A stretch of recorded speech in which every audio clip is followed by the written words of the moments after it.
Yo, what's good, gamers? What's good? My name is Dr. Ryan Terao, PsychSensei, and welcome to the long-awaited return to Reading with Ryan. And in this little Twitch show, what I do is I like to take an article, an academic article, and I like to read it, have some fun with it, pull some nuggets for you, make academic reading fun, or at least, hey, if you want to procrastinate and not read, yo, sensei got you. But before we jump into all this amazing article, if you want to learn more about me and what I do, you can find me at my website, PsychSensei.com. And there you can find all the resources. And especially if you want to work with me one-on-one, there's a consultation sheet or sign-up place there. You can go and put all your information, and we can find your win condition today. And also, if you want to find links to my YouTube, you want to find links to my Discord, my Twitter, my LinkedIn, I said Discord, my TikTok, all those things, my Instagram, all those things are at my website, PsychSensei.com. I'm really excited to actually bring this back because I'm not gonna lie, I'm a really big nerd, and I've been reading articles about myself, but I have not been reading them to all of you, or just hanging out with you and figuring stuff out for yourself in esport land. So I hope that this is helpful for you, and if not, if you're doing work, I hope that I can do work with you. But yeah, so I'm just going to jump into this article, and I'm going to write some notes. We're going to have some fun. If you want to ask questions, go for it. I'm going to try to read it out loud, and good luck. Hopefully my dyslexia doesn't crash this. So let's cheers to the return of the stream with some genmai cha, some green tea, or brown rice tea. And as always, if you got any questions, comments, or concerns, you just want to talk with me, you want to distract me, you want to follow me down your own rabbit hole, please, that's what I'd rather do. Let's do that. Okay. Oh, Rutro. Hi, it's me. Why do I look so freaking giant? Alright, that's more manageable. Yeah? It's a little less. Alright, so today's article, we'll be discussing, if you're a coach, this one is for you.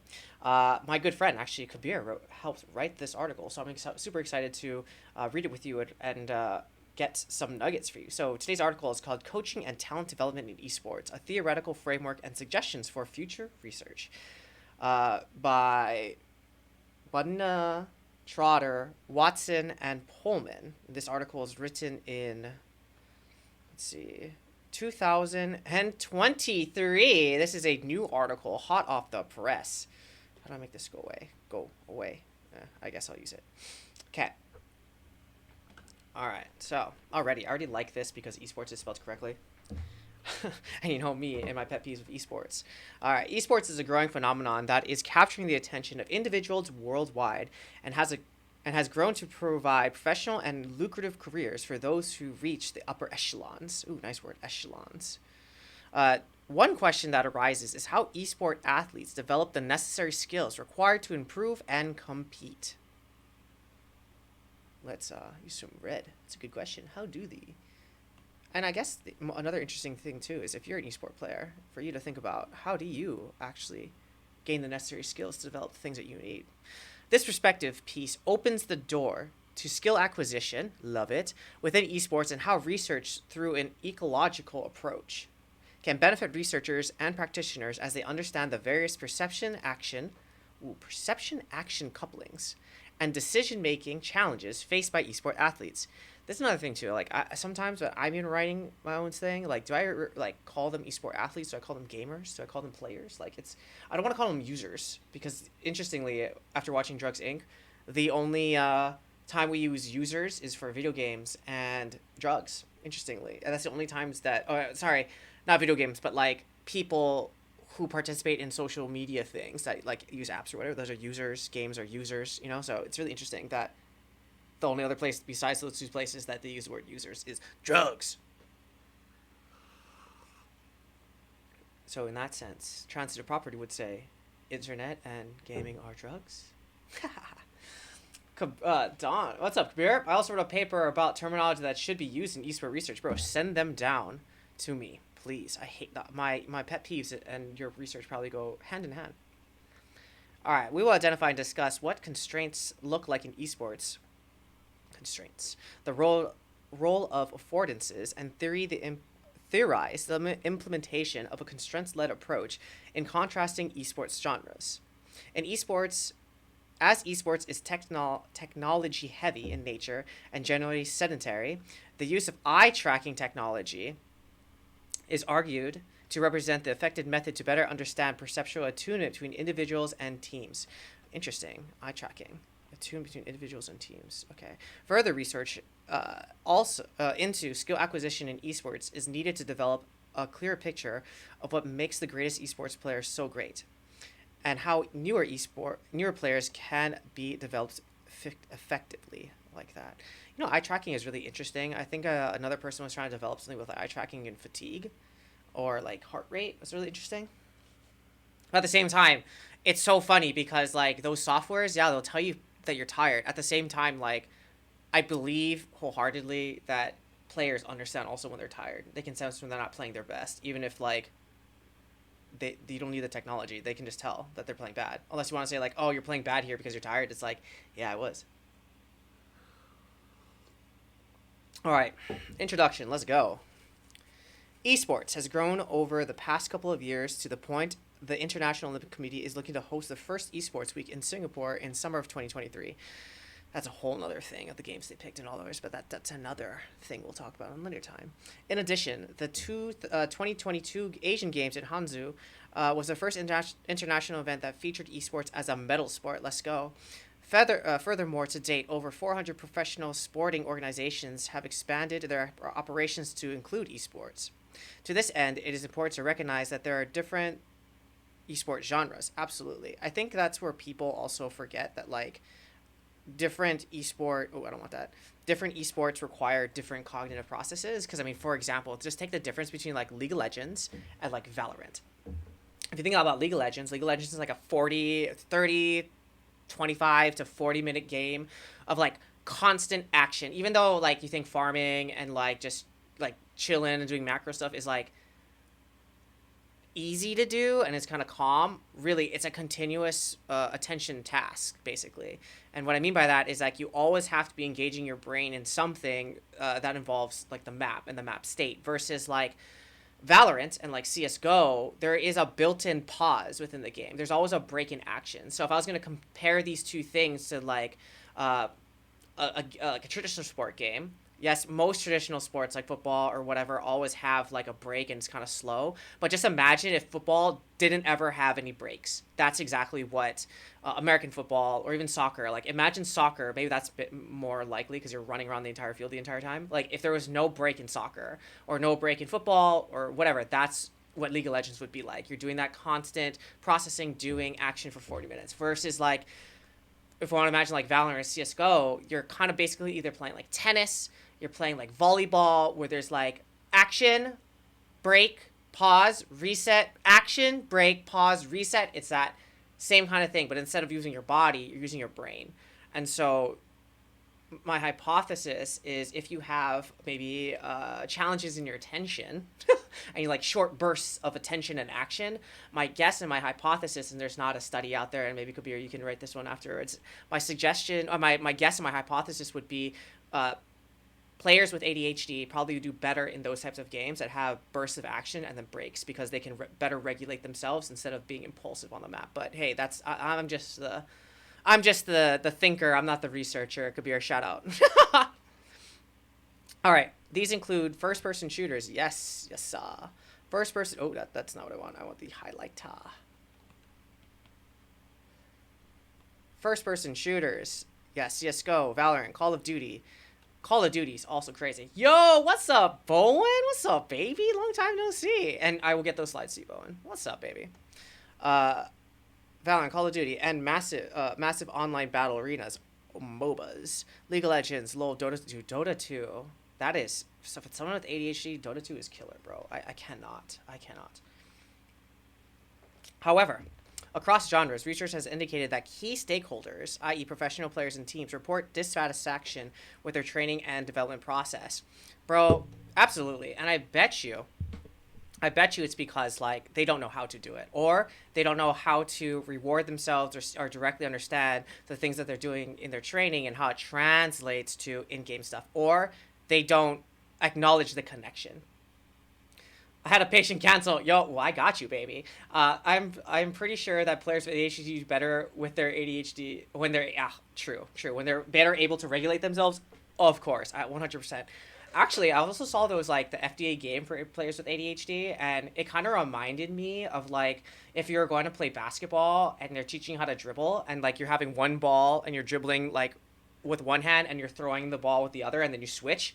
That game kind of reminds me of these types of drills, and it's really interesting that you're integrating these types of like drills or whatever, or using this as a prescriptive game for ADHD, when really it's like doing two tasks at once, or like impeding something and doing something else in a digital format versus like doing it with your body. I wonder if like you were actually able to do that study but use that physical training of like dribbling and throwing with one hand and switching, would that actually also treat your ADHD in game or whatever, because you're training your body to do different things at the same time? I'm not sure. I just, that's what it reminded me of. Very interesting. If you haven't checked out that game, go check it out. Very, very cool. Okay. Furthermore, it is common for high turnover within esports rosters. I mean, yeah, I think there's a lot of other factors that go with high turnover and with team building and all that kind of stuff. Okay, I would say that players I've worked with ADHD when untreated have higher peaks but much lower lows. Absolutely, and I think that goes to the emotion regulation piece that sometimes people with ADHD aren't really good at. High highs, low lows for sure. But when the ADHD is treated, they tend to be more consistent and less yes, because they regain control of that frontal lobe processes. Probably, I'm thinking, and or they can let it go easier instead of hyperfixating on that negative feeling.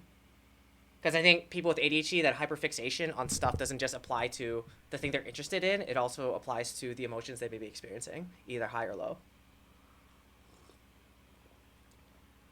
Okay. Which restricts talent development. Absolutely. And can impede on the coaching process. Yes, sir. The aim of this presented paper is to provide an overview of current practices and to draw attention toward future research. Okay, this is the purpose, right? Whenever we read an article, it is always great to go back and remember the purpose of the article, so you can also understand the context of why it was written and what they're trying to address. Because I think that's what sometimes people forget, is like, oh, what was their whole entire purpose? And then they tend to get less emotional, anxious, or angry. Absolutely. The frontal lobe is amazing.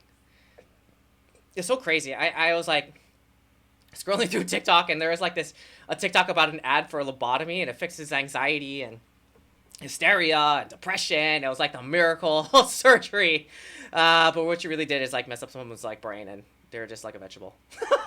I guess it worked. I mean, it worked, right? Good stuff. All right, this perspective piece, and you know what the crazy thing about lobotomies is, like, they didn't stop until like the 60s. Like, what? Crazy.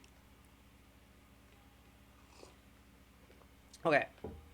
Frontal lobotomy. What? I know, that's the craziest part. I mean, the TLDR is it worked, right? It definitely accomplished exactly what it set out to accomplish, making people calm and chill and like not violent or whatever. But I mean, the means in which it caused it is amazing. Okay, this perspective piece will adopt the definition from I'm gonna mess this up. Pedraza Ramirez et al. Nailed it. Okay, I love this. This is the definition of esports, right? Okay. And it's always good when you read these articles, especially if you're a researcher and then you're gonna define other things. It's always good to see the definitions from articles so you can cite yourself. It works. Basically, antipsychotics are medications versus a frontal lobotomy. Ugh. A chemical frontal lobotomy. I mean, there's also chemical castration too. So I mean, hey, it works. As a casual, organized, competitive activity of playing specific video games that provide a professional and or personal development to the player. Consistent engagement with this structure allows individuals to develop fine motor coordination, perceptual cognitive skills at all levels of competition. Absolutely. I don't think people understand that if you really want to get good at esports, you have to get good at like frontal lobe stuff. Like, all esports is learning in a different context. So if you're struggling with your fingers and you can't understand why you're not winning, it's because you're not learning. You're just trying to mechanic and like muscle memory your way there. But if you really want to get good at esports, it's about learning and adapting, because unlike traditional sports, esports has patches. Esports has nerfs, it has buffs, it has overhauls, it has hot fixes. And if you aren't able to really adapt and understand and be creative in the way that you like have if you aren't able to be creative in the application of the information that you have in your brain, you're not going to be very good or relevant for a really long time, because these will only take you so far. And when you get to a certain level, everybody got these, but not everyone's got this, baby. And this also goes for like emotional regulation, not just learning, yeah, because you can learn how to emotionally regulate yourself. All right, there's been a rapid increase in academic research in esports across multiple domains, including business, marketing, and sports psychology. You sports psychology? What? Beyond the need for physical, posture, physical fitness, nutrition, and mental, psychological preparation, emotional regulation. I mean, boom, there it is, right? There is a value in developing objective understanding of skill acquisition in sports. However, no research has explicitly explored the domain of skill acquisition. Such research would help in understanding the components that are essential to develop and execute skills seen in high performance environments. Yes. Skill acquisition research has predominantly been conducted across a variety of traditional sports such as football and tennis. See, the other thing that's really challenging in esports that traditional sports doesn't need to contend with is that, like, no one's gonna like take away football. Like, no one's gonna like go to all the parks, chop down the like basketball hoops. Like, that's not a thing. No one can take away or own basketball. Sure, there's a National Basketball Association in which the pros play at, but there's no one would say, okay, tomorrow because NBA is gone, basketball is gone. That's not possible, right? But at the same time, Riot could say, you know what? League of Legends wasn't viable. It's gone now, and we're just going to put everything into Valorant. And the developers could pull the plug. I mean, Overwatch. I mean, StarCraft. I mean, all of, like, my game, Heroes of the Storm. Like, they could just literally pull the plug. The IP is gone. And exactly, the publisher owns the game, and you can no longer play this thing. And why I'm saying that is because, like, if you want to go to the park and practice basketball drills, you could do that. But for you to practice something in game, either you have to use the practice tool that they provide you by the IP, the publisher, or you have to use a third-party thing that the publisher may or may not allow you to practice in, so it's harder to practice drills. Or the one-to-one drills that they do in, like, basketball or traditional sports, it's, like, impossible for you to do with the IP. So unlike traditional sports like football and tennis where you can run your own drills, you can't really do that because it's restricted by the IP of the developer. Improvement focus / concentration can work by reducing anxiety, but also from the brainstem forward, sleep, breathing, yes, absolutely, because you can use your body to regulate your mind and your mind to regulate your body. It's all connected, baby. But at the same time, you have to understand if you're starting for the head for the tail, because if you start for the head, there's certain techniques that work for the head, and if you start at the tail, there's going to be some techniques that work better for the tail or for the body. I mean, Zelda has been around for 40 years, bro. Dude, I'm not gonna lie, dude. Game Boy Zelda is, like, super hard. The hardest game I ever played ever is, like, Super Mario's 2. That game was so hard. Or, bro, Echo the Dolphin on your Sega handheld, bro. Anyone had Echo the Dolphin? I never understood that game. I was just, like, echoing things. My sister loved Echo the Dolphin. LOL is too hard. Dude, bro, I just tried to pick it up again, and bro, my decrepit fingers could not even pilot the Ezreal. It was hard. That's why Riot set up their esports program to increase the game longevity. Yeah, I think so. It'd be really important to, like, I wish they had a better practice tool on some of these things. Okay, such as football and tennis, and may prove useful to study skill acquisition and development of expertise in professional gamers as the industry continues to grow, and to support coaching practice within a novel context, a new context. Okay. Yeah, I mean, I think a lot of people are trying to borrow traditional sport techniques of, like, drilling and isolation and things like that, but I think the other rock that we run into is sometimes esport athletes don't understand or can see that if I do these actions or drills that may not be in the game and how they can translate, they may just see it, oh, I'm just doing busy work, right? Unlike when you go and practice dribbling in basketball, you can actually see how dribbling the ball is going to effectively help you become a better dribbler so you can get to the hoop. You know, sometimes the one-to-one isn't there. Dude, Echo the Dolphin, right? Echo the Dolphin, bro. I'm telling you, that shit was real. And now with the cove and stuff like that, oh, maybe a little too real. All right. Through interaction with work done in skill acquisition, research can uncover what is relevant and unique in the development of e-athletes. Ugh. I would have gone for esport athletes. I wouldn't have said e-athletes, but hey. And could use empirically supported strategies to create tailored and or individualized programs to develop and sustain athletes at all levels participating from grassroots professional. I like that. Okay, that's good. Uh,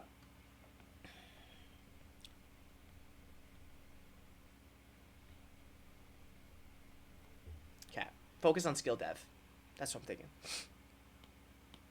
All right. What is skill and skill acquisition? Ooh, defining of terms. I love this.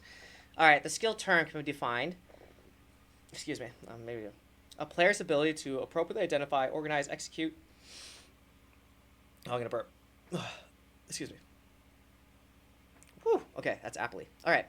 Player's ability to appropriately identify, organize, and execute an action or pattern of behavior with effectiveness, consistency, and efficiency to solve a task. I love it. Okay. Skill acquisition. Oop. Skill acquisition is a field that understands the development of humans and expertise through an understanding of different sports science disciplines such as biomechanics, motor learning, and control. Sports psychology, cognitive capacities, just psychology maybe, and pedagogy is the way you do it. Okay, this informs and supports the practice of current agents in the field of talent development. I mean, it doesn't just have to be sports psychology, because I think a big part of psychology in general is the ability to learn and grow your cognitive abilities, which is not just sports and performance, but through this context, I can understand why they went there.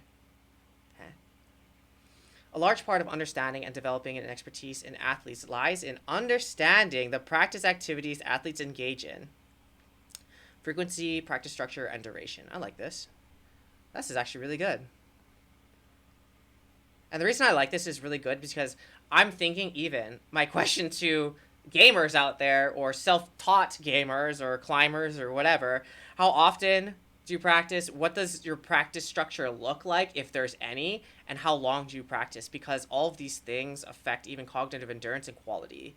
So maybe this is something, even when you even set up this practice structure for yourself, to even consider the frequency and duration in what you're doing, to make it more consistent and structured, or whatever, to actually learn the thing.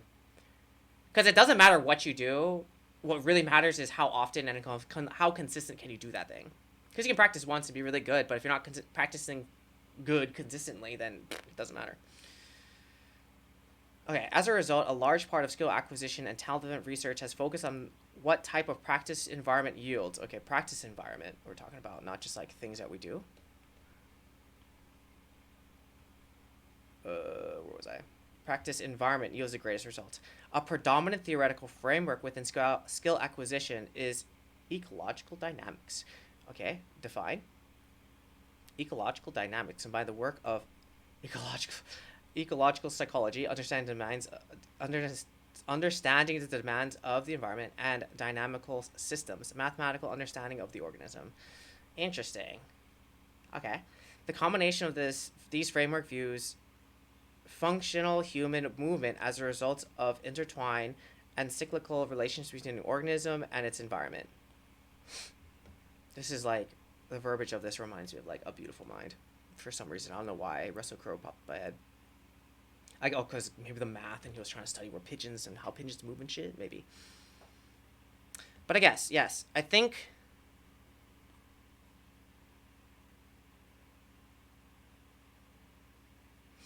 what's really interesting about esports too is that like you're one step removed away from the environment. And I think in esports there's like two environments you need to consider, right? And the why I say this is like you're talking about one environment is like the physical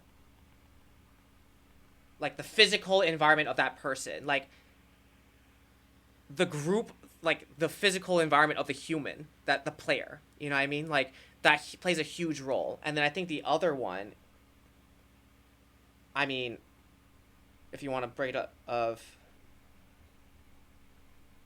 like, I think also we got to consider that there's two different environments that are at play in esports. You got the physical environment that you are in the room controlling with people. That's your environment with the coach. That's your environment. But also, you need to consider the digital environment of the avatar that the player may not have control over or directly interact with because they're one step removed. Because essentially, we're playing as puppet masters for our avatar. So that's why it's different. Versus like if you play football or tennis, sure, you're playing on the tennis court and it's physical, but it's within the realm that you exist. So you're directly controlling yourself, which is the avatar. You know what I mean? But yeah, that makes sense. So I think in esports, or environment, you need to consider more than just the game and or the human. Okay, 3, skill development and current research. Current esport research. Current research advocates for athletes to engage with deliberate, absolutely. Also the computer environment like ping. Yes, absolutely. So, there's like 3 different environments at play, right? That affect your ability to, or a player's ability to be effective in their activity. Absolutely ping. Hawaiians know a lot about ping, let me tell you. All right. Current research advocates for athletes to engage with, again, this one. Deliberate. I want to underline this word. Deliberate. And I want to underline this word too. Purposeful. Purposeful. Another word I'd use is here, intentional. Because oftentimes, even if you do practice a lot, and how many players say this? I practice like 8 games a day. I practice like for like 8 hours a day. My question to them is, how intentional have you been? What are you focusing on, and how do you track it? And they can tell me how they focus on it, but then when they ask them like, how do you track it, they're like, if I won or lost. And to me, that's a signal that they're not doing this deliberate and purposeful part. And whenever random players, they get paired with lol and val, absolutely. So I think, again, another environment that we're talking about too is a play spaces, right? Like, are we talking about solo queue, or we're talking about competitive, and then what level? All these things are factors. Absolutely. All right. Erickson set out 5 criteria. Oh, I love this. Well done. Less than 5 you spell, more than less than 10 you spell, more than 10 you good numbers. Some people mess that up. Very good. Set out criteria that it helps practitioners develop and integrate deliberate practice within their context. 1, maybe use red for this. This looks importante. Clear session intention. Absolutely. Number 2, performer can complete the task individually and is beneficial to their development. Can they do it by themselves? Provision of immediate and actionable feedback is available. I guess maybe, if you died or it turned out well, maybe that's your feedback. Or if you have a coach next to you and they provide you that feedback that is good or bad, that's good. The performer is afforded multiple attempts at the practice task. Okay. The coach/teacher can oversee the development of future tasks to align with the needs of the performer. Yeah, I like that. And then, interestingly, of these 5, if you're a player, how many of these 5 do you have if you have a player and you're learning? Or another question you can think about, of these 5, what do you think is most important for you when you're learning? Because this is just research, but more importantly, how can you apply this research to you? And that's the most important thing. Okay. More recently, a small number of studies have started investigating concepts related to skill acquisition and coaching practice in esports, which are loosely aligned with Erickson's criteria. The Erickson's criteria. Okay, plus. I bet you when they introduce, I'm Dr. Plus, like you have the two S's. It's not plus, it's plus. Et al. Conducted a study that investigated the effect practice quantity had on in-game performance with an 8-week span prior to competition. This study concluded that at the professional level of participation, the quality of practice explains only a very small one more time. The quality of practice explains only a very small fraction of in-game performance. Okay. This is interesting. I'm interested in how they determine quality of practice, or how it was operationally defined, and then they jumped off this statement, like quality. Was it like intentional? Is it using these 5 criteria? I'm not sure. Is there a scale of like quality of practice that I don't know of? But more things to think about. Okay. But I like the statement. Okay. However, it noted that there is a need for deliberate and purposeful practice to reach the upper echelons, there's that word again, of competition. To build on this study, Plus et al. Conducted a longitudinal analysis of practice quantity over a 52-week period. That's like a year a bit, huh? Its quality of practice. Quantity of practice. My bad. I'm not reading it right. Yes. Quantity. So they're reading a lot of. My bad. Thank you. And that's the author right there. Quantity of practice. Yes, yes, yes. See? Maybe that's it, though. Maybe in my head, I'm already biased in saying it doesn't matter the quantity that you practice. I'm a quality man, you know? So maybe that's what I'm thinking and why it didn't make any sense, because I'm already biased of, like, quantity of practice means shit, and I'm more of a quality kind of person. Like, for example, like, you could be losing all of your games. You could literally be, like, running it down. You could literally be, like, griefing the dragon. You could be literally, like, not doing anything that you're supposed to be doing as a team. But if you're able to soak out those lessons and you're actually take away something from those practices and actually learn from it so you win later, to me, that's more better and more beneficial than you just spamming a bunch of games. Can you actually learn from these games, right? So thank you. Thanks for the correction, Kabir. Quantity. Okay. Plus conducted a longitudinal analysis of practice quantity over a year and analyzed practice behaviors between professional, professional and semi-professional teams. Interesting. And there is a difference. Let me tell you, there is a difference between professional and semi-professional teams. Although the results were similar and showed a weak correlation between practice quantity and development of expertise, it did suggest that players could invest up to 16,000 hours plus. If I had $1 for every hour, right? Over a 10-year period, with professional teams training more frequently than their semi-professional counterparts. This highlights the need to find more effective practice solutions and to prevent unhealthy practice behaviors, negative lifestyle outcomes, and burnout associated with esports. That's really funny, because we're playing. I was overseas with the OG playing CS:GO, and when they're playing this team, they'd be like, "Oh my gosh, we're gonna win." And I was like, what do you mean you're going to win? I mean, look at that guy's face. The guy's face is clear. He's got no pimples. He looks like he's in shape. That means he hasn't been training. And then they would go and win. And then they'd be like, oh my God, this game is going to be hard. Like, what do you mean? Look at that team. They're fat. They're out of shape. They got pimples on their face. They haven't looked like they slept in 3 days. Oh my God, they've been training. And it was really funny how there's also this stigma of if you actually had like well-rounded health, you're gonna do bad because you're supposed to be devoting everything into the game. If you're devoting everything into the game, your quality of life goes down, your physical quality goes down, and then you're a god in the game, which is really funny. But that was already in their head. You know what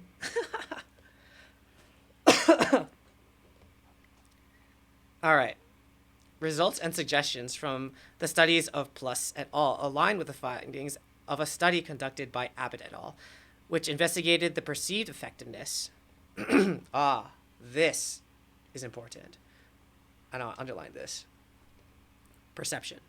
The perceived. And why I'm highlighting that is because perception is everything. All the way down to the placebo effect. Perception is everything. So, which investigated the perceived effectiveness of practice in LoL. Results indicated that players evidenced a lack of perceived effectiveness within their current training environment and believe that the predominant grind, i.e., a high quantity of games approach was not the most effective method for the development and achievement of expertise. Yeah, when does this change? When does this belief change? That's my question. You know, like, because, and the reason I bring this question up is because even for me, like, with the articles, it's called Coaching and Talent Development in Esports, a Theoretical Framework and Suggestion of Future Research. Yep. It should be on PDF. And also, Kabir, if you want to meet Bowen, meet Kabir. Kabir is actually the author of this, Bowen, and then Bowen is, like, the GOAT of esports psychiatry, bro. Like, I'm glad you guys are both in chat hanging out. Please exchange contacts. This is, again, what the stream's all about. Yes, so it's here. I should probably, I'll throw this in my Discord afterwards too. And Kabir actually stayed up all the way to 12 to watch this review. And thanks for correcting me, my man. Yeah, please mingle. Honestly, Bowen's the GOAT. I love Bowen. He's amazing. One of the smartest guys in the esport healthcare industry, man. I tell you, he's amazing. All right, and he like doesn't sleep. I don't know how he does all the things he does. He does research. He cooks. He like does presentations. He writes papers. He like actually does his psychiatry shit. Like, it's nuts. Bowen's the man. I don't know. When I grew up, I don't know if he's just like Bowen. I don't hate it. He's crazy. Crazy cool. All right, 4. An ecological approach to skill acquisition. Adopting an ecological approach can be beneficial in understanding and informing future research, investigating skill acquisition, and get out here.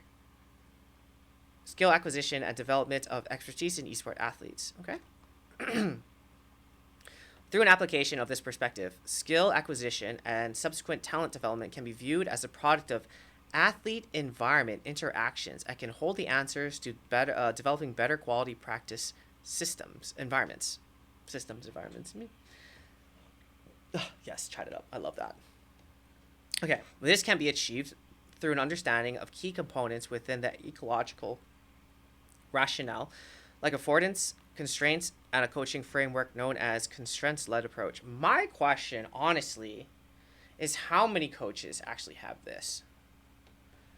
Like, I think there's levels to the coaching game, and I think the first level of the coaching game is like, that's incorrect. That's wrong. You made a mistake there. I think the next step of the coaching game, besides like, that's wrong, the next one is, this is right. And after that's wrong, this is right, the next step is, can I teach this to you? Can I show this to you? Can I actually have a systematic way to show you why this is the right way? This is begin making that change to even changing the thought of how to think about it. One of my players, whenever they got feedback, I would love it. Shout out to Jason. They would say something like, it's just a mindset change. And absolutely, all behavior starts with a mindset change to make it stick. You have to change that mindset. So how can a coach change that mindset? Then how can the coach provide examples or drills or something for them to practice and try to see success, and then continue to make that permanent and consistent? And that all comes down to coaching framework. And not many people, I think, Kabir says less than 5%, have that. Right? Kabir, he's nuts, right? I'm telling you. I'm telling you. He's insane. Bowen is freaking crazy. There are very few with framework, less than 5%. Some have a framework, but don't call it a framework, yes. If you ask coaches to describe their coaching, they don't know how to do it. They do certain approaches, pre-seasons, during seasons, and post-seasons. Most players / coaches in esports are particular. Yeah, they are. But I think it's important to be able to, they have one in their head, but I think it's also very important to explain that to the player, or at least demonstrate it consistently so that the are not articulate. I said a particular articulate. Yeah. I think that's really important, though. If you want to be a really good coach, you have to be able to explain your system, because sometimes on the other end, when players go like, my coach is telling me to do stuff, but I don't understand why. And you need to be able to explain as a coach the reasons in which you're telling your players to do things, where you're grabbing this information from, because something that you can really do, or coaches do sometimes that's really scary, is they say, hey, trust me. This is going to work. Just trust me. Because once they say that, trust me, pick Jace, trust me, we're going to run this route and I'm buying, trust me. If it doesn't work out, your trust is gone.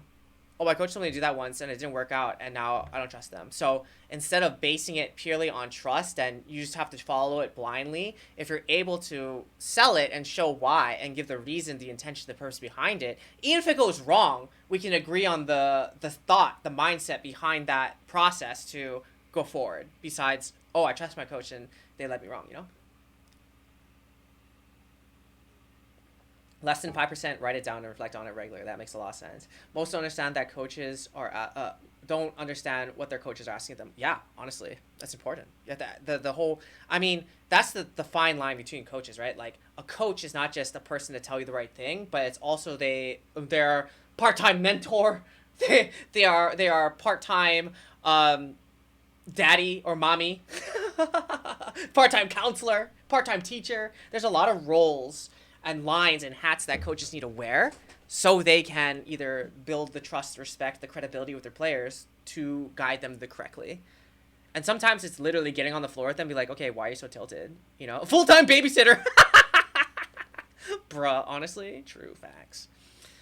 But yeah, it's really important for coaches to be able to like literally get on eye level with their players and be like, okay, this is what you're doing. This is what I want you to do, and this is what you're doing and how it's negatively affecting you. If you do this instead, it's going to help you do the thing you want to do, or even ask you, what do you want to do?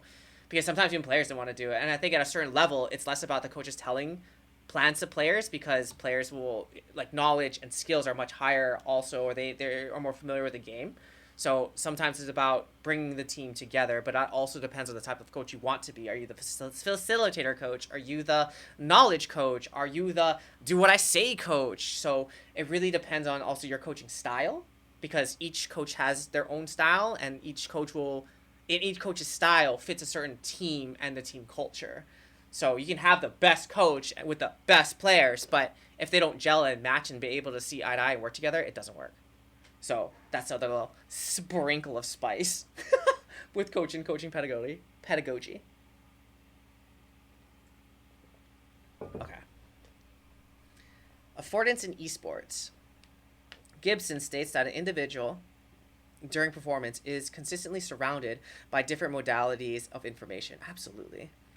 Optical, acoustic, proprioceptive, and did you know something really funny?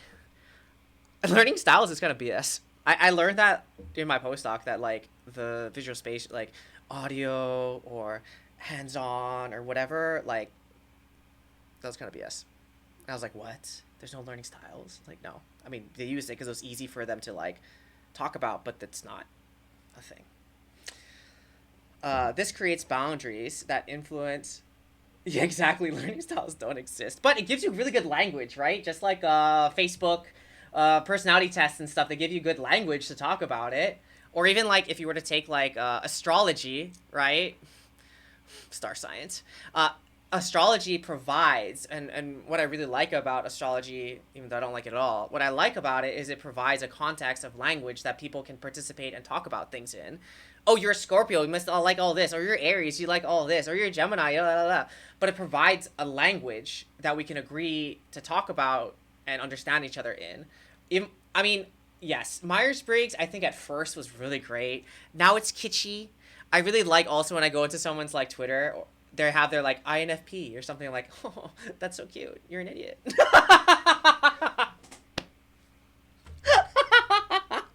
If I see like astrology signs, or if I see like the other stuff, oh my god, I cannot. Oh, I got you. I will permit this. How do I permit this? My Nightbot is like swatting you, bro. How do I let you do that? I love it though. Okay, Bone, post it to me. Like, send it to me on the Discord, so I can post it, bro. But yeah, I low key think it's hilarious when I see Myers-Briggs people on their Twitter or their or their profiles. I lol so hard, or astrology. I lol so hard.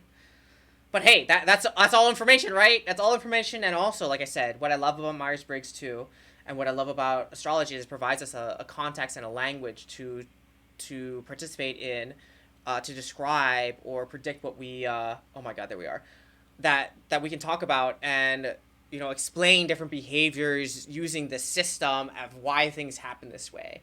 I'm not gonna lie, I've used it with teams before too, just to provide them with that type of language and things. Did I think it was like super insightful? No, but it actually allowed us to talk about some things because, oh, that's just what I do, here's my thing, right? But lol. If you really want a good one, my personal favorite is the 16PF. I like that one, if you're able to take that. Take 16 PF. Or I was thinking about the other clinical one, MMPI. That'll also tell you a lot of information about yourself that you may not want to know about yourself. All right, I got you, Bowen. I got you, Bowen.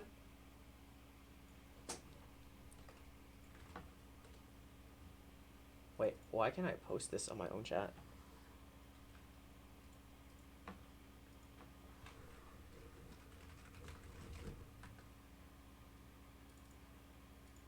I got this. I got this. Hold on, please. I had to reset my Twitch and everything, so all my passwords got jacked.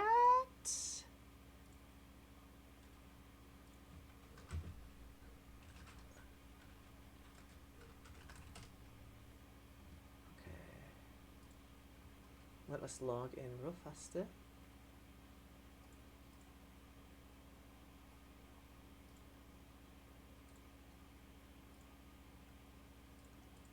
I'm not gonna lie, I really love that I separated the sound so I can actually play some sick lo-fi. It makes me so happy.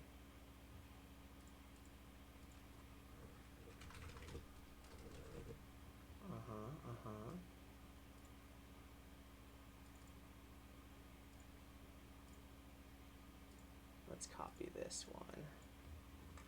And then let's paste it inside of here. What? What do you mean it's incorrect? I literally used it today. Okay. Oh. Alright. I do it for the stream, baby. I do it for the stream.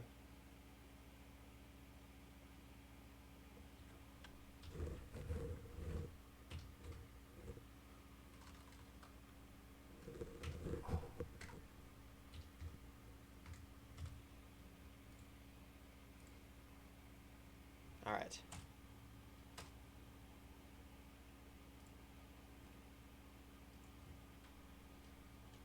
Oh, what? I have a party hat emoji? Let's go. Hey, it's my affiliate of anniversary. Let's go. Honestly, that was really, when I hit affiliate, I'm not gonna lie, I cried. I was really happy about that. But there you go. That is the link from Bowen telling how, as the title would say, that learning styles are BS. Okay. Affordance to esports. Ooh, actually, I want to take. I forgot to take some notes here. I want to take some notes. Okay.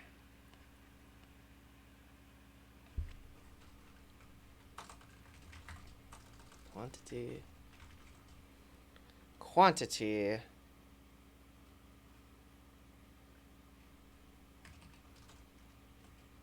Little effect on in-game performance.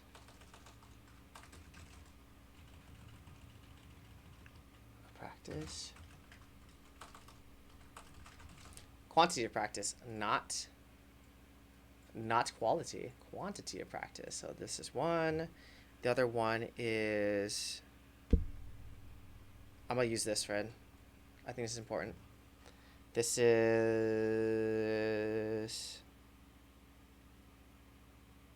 deliberate practice. Factors, and there are 5. Okay, 1 is clear. I wonder if this would be better later, but hey, I'm doing it right now.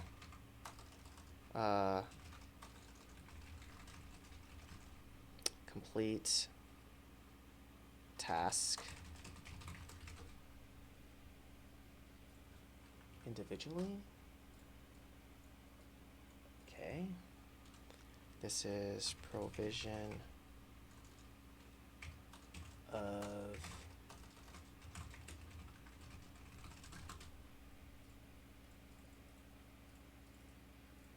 I wish this would like type for me. Okay. I'm sat here at the worst posture known to men.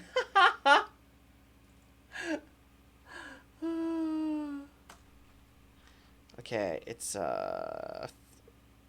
afforded multiple attempts.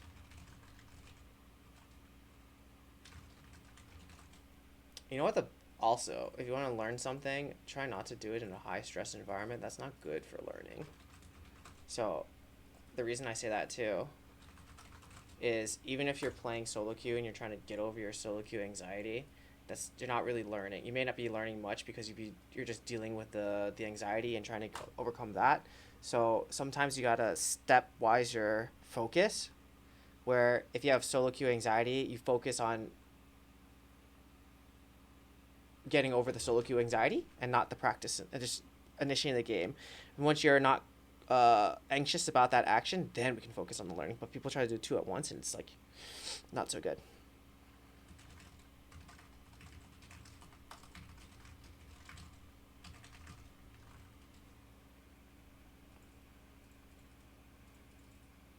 Okay, there's your 5. All right. What theories of learning / behavior change are generally used as the basis for these studies? Which is anyone? Okay. Any of the studies? Good question.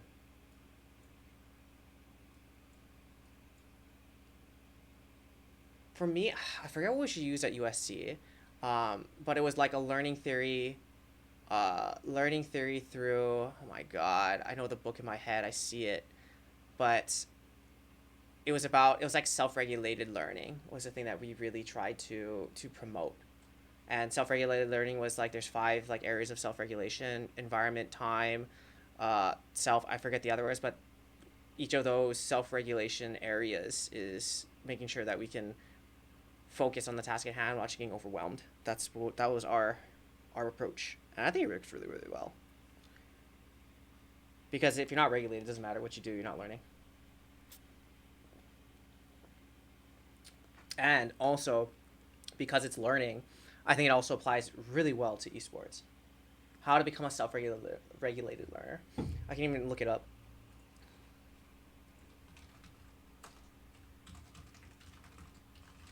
Learning. Who's this person? Dumbo and Selly. That was my shit.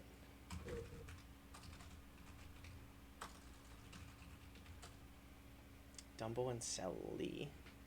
Self-regulation. Let's see if I can find it.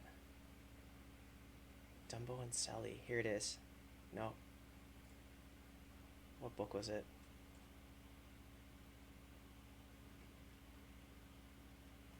Selly.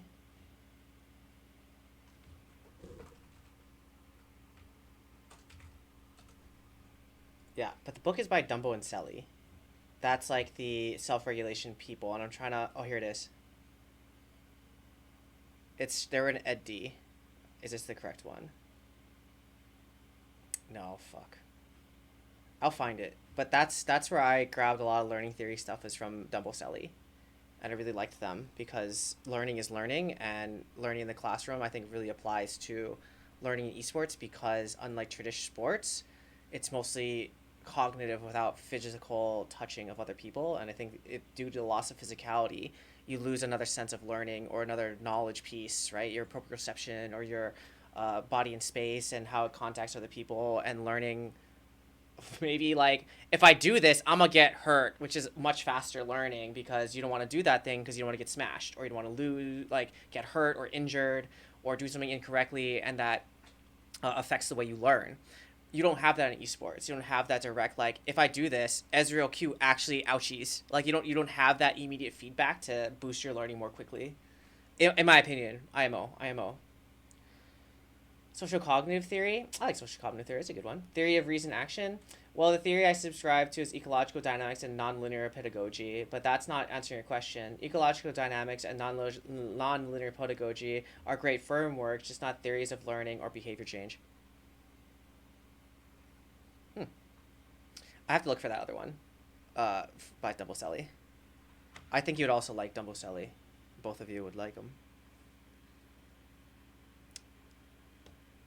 Because why I like Dumbo and Selly too is it doesn't only describe the learning process of a learner, but it also discusses how a teacher can effectively help a student with their self-regulation in learning too. But maybe the environment, maybe the delivery or whatever. Yeah, not much of skill acquisition research is based on of a learning theory. For my work with social safety net organizations, healthcare, and social services, I use social cognitive theory for intervention, developing, and tracking proximal outcomes for behavior change in organizations. Yeah, it's kind of like CBT-esque, yeah. I mean, I like CBT. I'm a CBT boy. Um, Also an act boy. I like act. If I could have like the trifecta of my theoretical background, I would say it's CBT mixed with act, mixed with a little bit of psychodynamic, and a heavy dose of systems theory. That is like my formula, I would say. But shh, don't tell anybody. But that's the things that create my perspective, my theoretical background.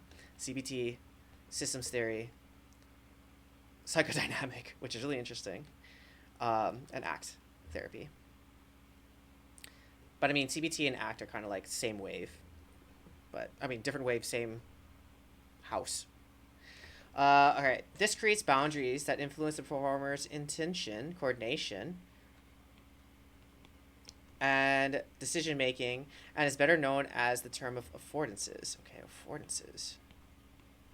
Red. I want red.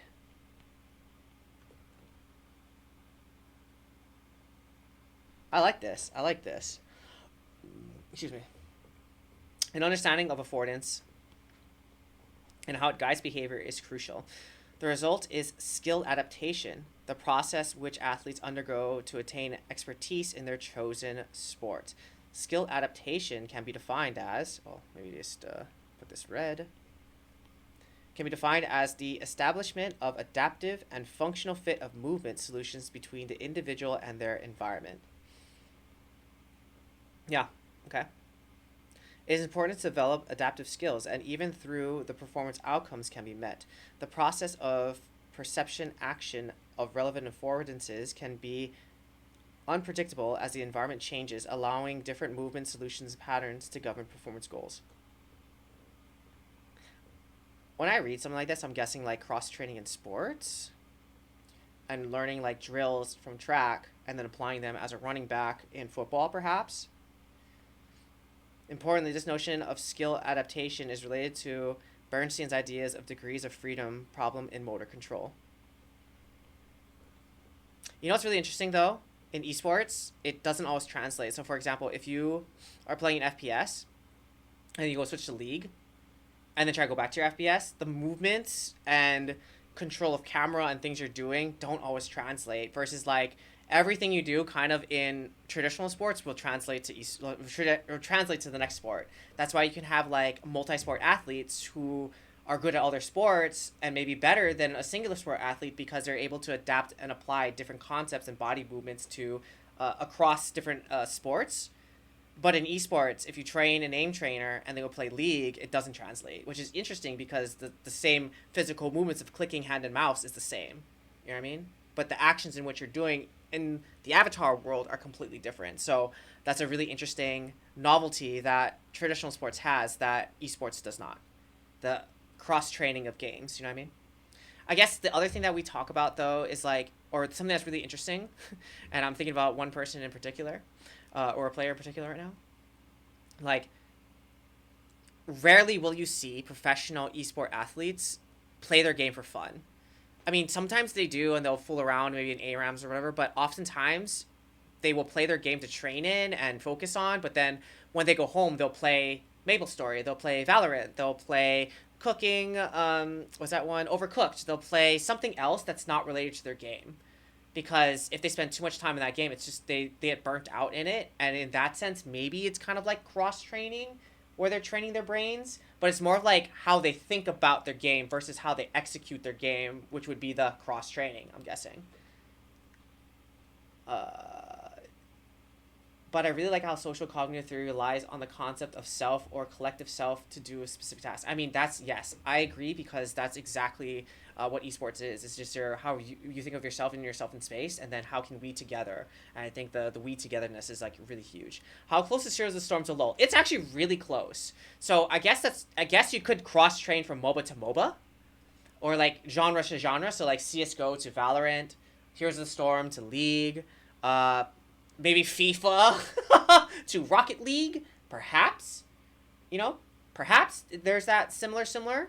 So you could cross train in that sense, but I'll tell you, if as soon as you say, for example, Heroes of the Storm or Dota, they'll be like, oh my gosh, right? And yeah. In fact, pro esport players cannot play their chosen pro game casually at all. Ooh. Just mentally, I mean, for some players, it's like really taxing for them to like take. I mean, essentially, what you're doing, right? From a different perspective, if you're playing League, say in the office, and you go home and you play League, essentially what you've done is you're taking your work home. You know what I mean? So I think it's always good to have like a nice split, but that's the grind set, right? That's the different thing from esports to traditional sports, where in traditional sports, if you were to train all day, all night, what's going to happen is your body's going to put you down. Like you can only run so far, you only jump so much, you can only practice so much before your body will literally put you down. You'll fall asleep, you'll get injured, you will have to stop. Esports, that's true also, but there's a lot more time that you can do the activity because you're using fine motor than gross body motor. And yes, the intensity from fine motor may be the same as gross body when you're doing esports to traditional or vice versa, but the wear and tear of fine motor, you can sit down and participate in an activity much longer than the traditional sport counterpart. It's really difficult. I had players try to play their friends and lol, end up getting into arguments that, yeah, because they're not playing correctly, obviously. What they're doing is illegal. Like freaking monkeys, obviously. It's really hard, I think, sometimes just to play for fun after a while. Plus, the levels that you're playing at is so different, right? Like a gold, iron game that I'm playing. Did I say gold? Sorry. Iron, silver, bronze game is going to be completely different than a Masters D1 game or even Emerald game. Okay. So yeah, absolutely. Love it. Okay. Even with a single genre game, oh my gosh, one more time. Oh, no, burp. Excuse me. I haven't even, honestly, there's high elo ARAM that's like next level bone, so you can be an ARAM specialist. Honestly, also, I think, and this is just my hot take, I think like if you were a pro at ARAM, you are probably the most creative, flexible player out there, because in ARAM it's all random, as the name pertains. So you don't know what you're gonna get, and if you can pilot all types of different champions in this one mode and be proficient in them, that's amazing. I think that's really cool. Instead of being like a one-trick pony, you're like killing it all in learning and knowing how to adapt all these different skills and abilities together, and champions and putting it together and then piloting well. I think that's even more impressive, you know? IMO. Yeah, bro. I say only turret dive. That's ARAM, baby. Okay, even with a single genre, games can be vastly different in the affordances with games due to having different maps, characters, and in-game events / mechanics, bro. And that's why I loved Heroes of the Storm. The maps were changed. I think that's amazing. But alas, my game is dead. As Buddha coached me, he says he will, dude, stream that shit. I want to watch. However, all these games will feature comprehensive heads-up displays (HUDs), which includes information pertaining to their character, health, resources, ammunition, the two enemy teams, a mini-map, all of which can provide useful information to players as they compete. For example, the mini-map will provide real-time information regarding the local location of teammates and can provide the location of the opposition. Yes, perception and spatial constraints inform the future movements of the individual's characters to support allies or deny opportunities of the enemies. Okay. Yeah, dude, stream it. Let me know what's going to go down and watch. So, something else that I think is translatable from esports, from traditional sports and esports, is the concept of dribbling with your head up. And so, if you're not familiar with that term, like dribbling with your head up, it's like in basketball, when you watch like little kids play basketball and they dribble, oftentimes they're dribbling and they're looking at the ball because they're focusing on not kicking it, not losing it. They're focused on where it's going to bounce next. And so if you look at them, they're always looking down, and the coaches on the sideways are like, Billy's open, pass it to Billy. And then you're like bouncing the ball, not looking at Billy, right? But when you get more proficient at dribbling, look at Steph Curry, Kobe Bryant, rest in peace, LeBron James, like any of these great ball handlers, what you'll see is that they don't really look at the ball. Their head is always up because they can just feel the ball, right? And they know where the ball's going to be. They know how to move it, to spin with it, to hold it, and they can pass it off without even looking, right? Behind the backs, whatever, through the legs, whatever. And so in esports, what you'll see is people get locked in on their screen. Maybe they play lock screen, so their thing moves, or they really focus on what's happening here. Versus when you see better players or more experienced players, they're able to look up from their dribbling, which is what in front of them, and they're able to look at the mini map. They're able to look at the timers. They're able to look at the timers of the chat. They're able to think about what's going to happen in the future without tunneling on their screen. Of course, when you're fighting or things are happening that are really important, you're supposed to tunnel. But other than that, they're able to maybe look out from the game of what's happening here and look more so at everything else that's happening. Bro, I don't know how Valorant players play because they play with like their screen super close to their face, and they are the receptacle, like they are the crosshair. So sometimes it's really interesting that like I'm not sure how they have to like actually look to the side to like see on the screen what they're looking at, and it's like whiplash, you know what I mean? But I think it's really important where you're able to kind of look out of the game and not get so tunneled in. And I think that is a sign of experience. That's a sign of maturity. That's a sign of you have a handle on what's happening and can pay attention to more things than just focusing on the dribble. You know what I mean? Because sometimes people are like, oh, did you see this coming? Did you see the gang coming? No, I didn't see it coming. Well, did you ping it? Yeah, I pinged it, but you weren't listening. You weren't paying attention. So there's audio cues, there's visual cues that sometimes people miss because they tunnel on what's their screen. They can't look up from dribbling per se. I've spoken to pro players about sound, and most players rely on sound more than we acknowledge. Yeah, dude. Sound is massive. It's really interesting when you don't play with sound or you're missing something. I can only imagine too if you're an adaptive player and you miss some of these cues because maybe you don't hear sounds or you're deaf or maybe you're hard of seeing. The games get immensely more challenging because you lose a lot of information. Because again, if you're thinking about like traditional sports or how we as humans, with your body is basically if you want to think about your body from a different perspective, what your body is, it's a data collecting machine. And the data that it collects from your environment is pressure. For example, sound pressure from the sound waves, pressure that you're like pushing on the table or the ground. You collect waves, particles, may that be light, sound, chemicals. You got your tongue, you got your nose that are collecting all of these different cues or things from your environment that goes to your brain.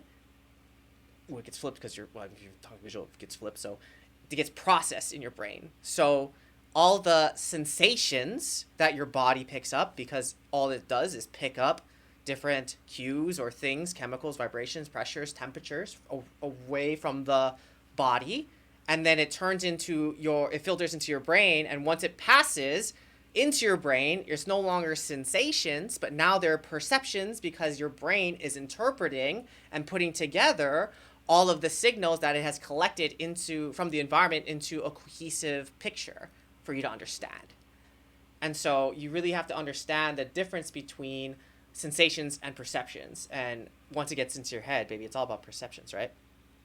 So I forgot where I was going with that. I was just too excited to explain sensations and perceptions, but that's the difference between I remember. Okay, so it's basically what you're missing in esports is you're missing some of those perceptions because you're not playing the game. You're not in the digital environment. So your character is picking up different signals that you have to translate and perceive and understand because they're collecting all the data. But you're one step removed from all those things. So even if you take out one sensation, sound, now you're missing one element and you're moving one more piece from yourself of understanding the game fully.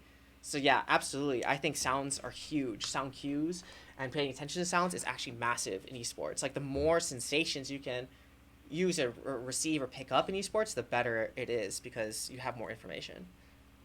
I mean, think about vision. Literally, that's information, right?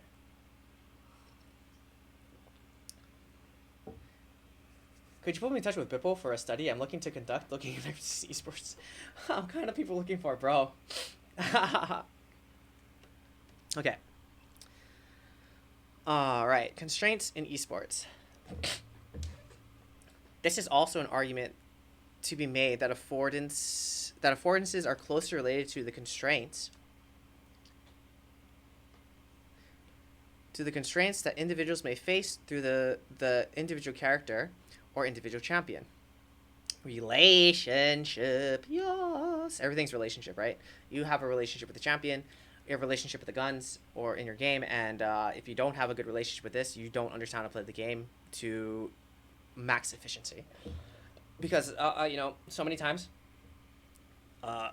champions, characters, whatever, they have their own wants, needs, and strengths and weaknesses, and if you don't understand that, you will not be in a good relationship with them. If you're not in a good relationship with them, you will not be able to perform because you don't exist and your character exists in that game and interacts with their environment, not yours. Okay. First developed by Newell, constraints are categorized into 3 different domains: organism, individual, task, and environment. Figure 1. Where's figure 1? Ooh, I like figures. Okay. I say bring pictures back. Bring pictures back to articles. What's up, Sean? What's up, baby? Thank you. Thank you. Whee! For my affiliate anniversary, bro. I've come a long way, I'm not gonna lie. I've come a long way. Okay, figure 1 provides an example of how League of Legends can be applied to Newell's model of interacting constraints. Okay. To identify the constraints that are relevant. This figure was adapted by Ziv. What a name, bro. This is like an IGN. But from Ziv, where an ecological approach was applied to race car driving. Interesting. LOL is a highly competitive, highly complex game, not only through the various mechanisms needed to achieve successful performance, but also fields a roster of 162 champions. Yeah, I know, it's crazy. The combinations of possibilities of just champions is wild, and they continue to add champions, which is the craziest part of this game. Okay. Not only through the various mechanisms needed to achieve performance, but also through... Okay. So to be successful on a champion, a player must be familiar with their kit. Yes. Their limits. Yes. Champion abilities, limits, individual constraints, and interactions with other champions. Yes. Allies and opponents, environmental constraints within the game. As having different champions will provide different avoidances, which can then change the various decision-making strategies and tactics used to accomplish the outcome of the game. Oh, what we're talking about here, boys and girls, is we're talking about win cons. That is what we're talking about. That's all. That's all that is. We're talking about different composition of champions will have different win cons.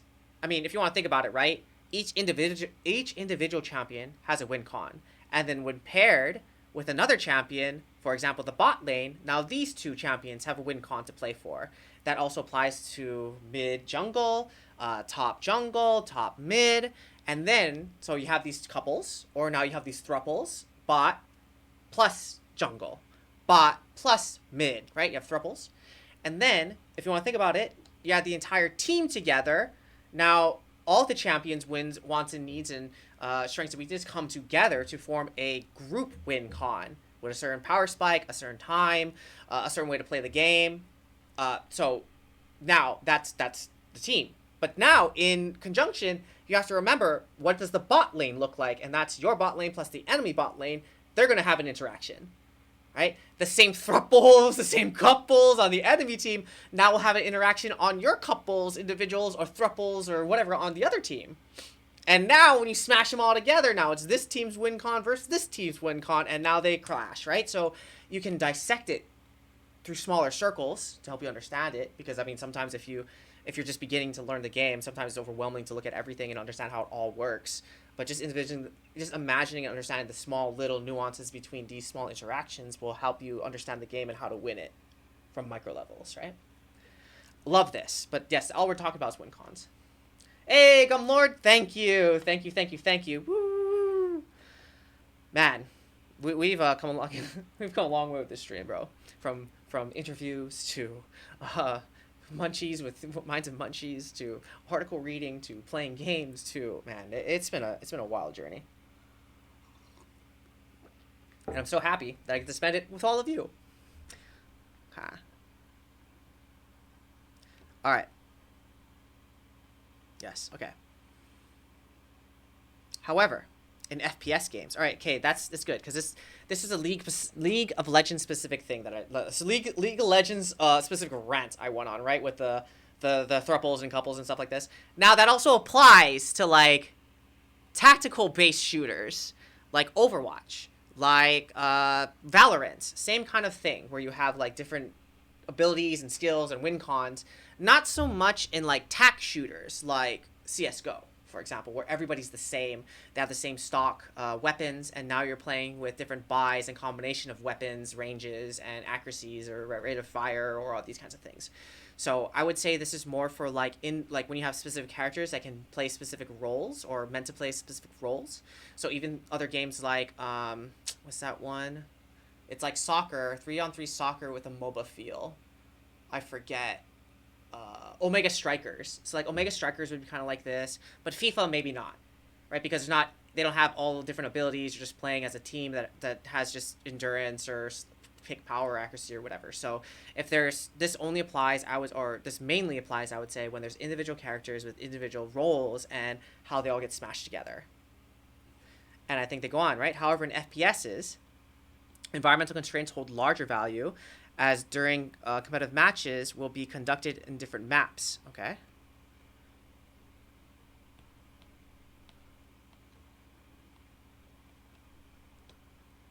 Environmental constraints hold larger value.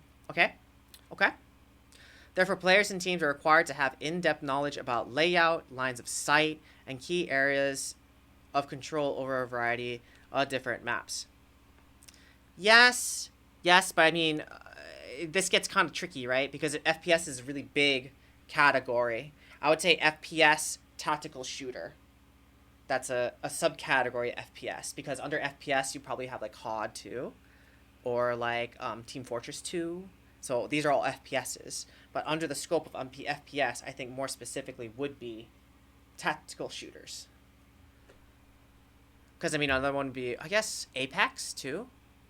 Because there's a different roles. You have the tank, you have different things. So Apex, I guess, kind of also falls into here.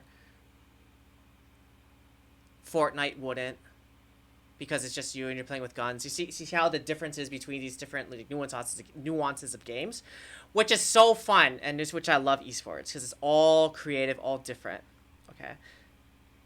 I'm gonna go back. Okay, so figure 1. Let's check this out. The individual task and environment. Individual reaction time. Okay, I see how they split this up. Okay, individual reaction time, psychological skills, individual champion, abilities cooldowns. See this split, right? This split's really important. And why I say the split is really important is because you need to delineate between, this is the physical. Can you physically pilot the champion to digital? Do you know what the champion wants to do in their environment? I think that's the split here. I mean, all these things could also be split into 2, right? So environment, this is your digital. But if I was going to say physical, and this is the real space.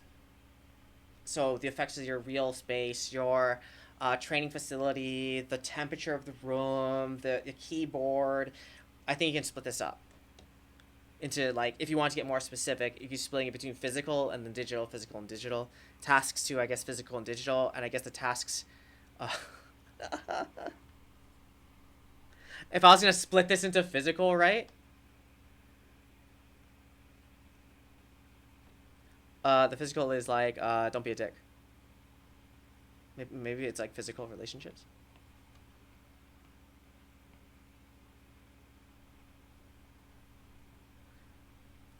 Maybe that's how I'd split it too.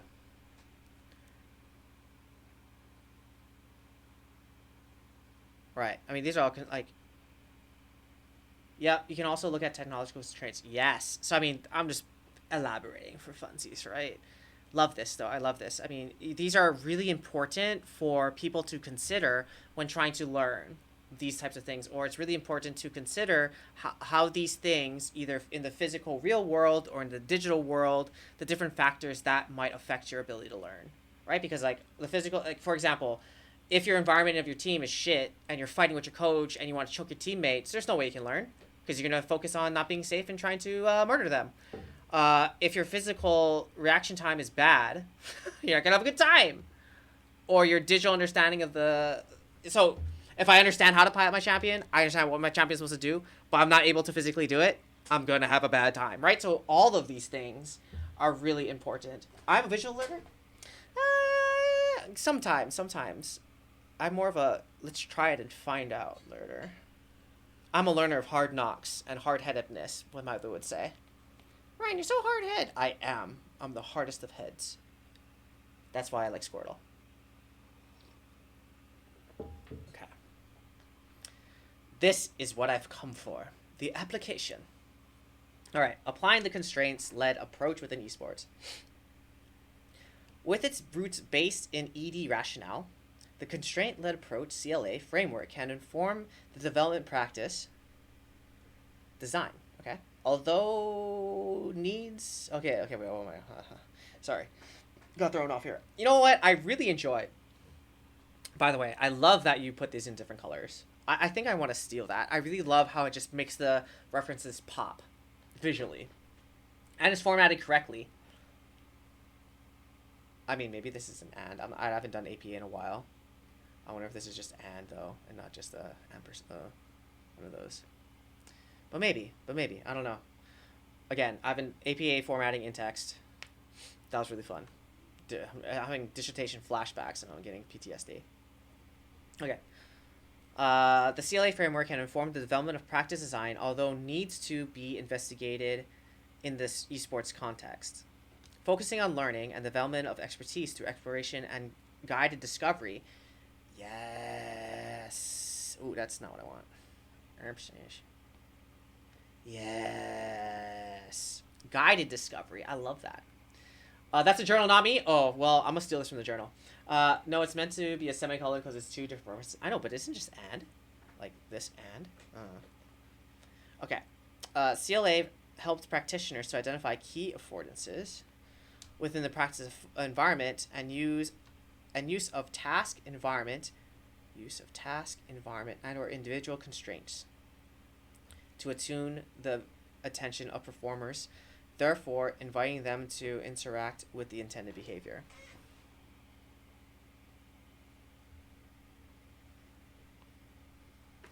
Yeah, I like that. I wanna go back because I think this is key to what this is written. If it's wrote.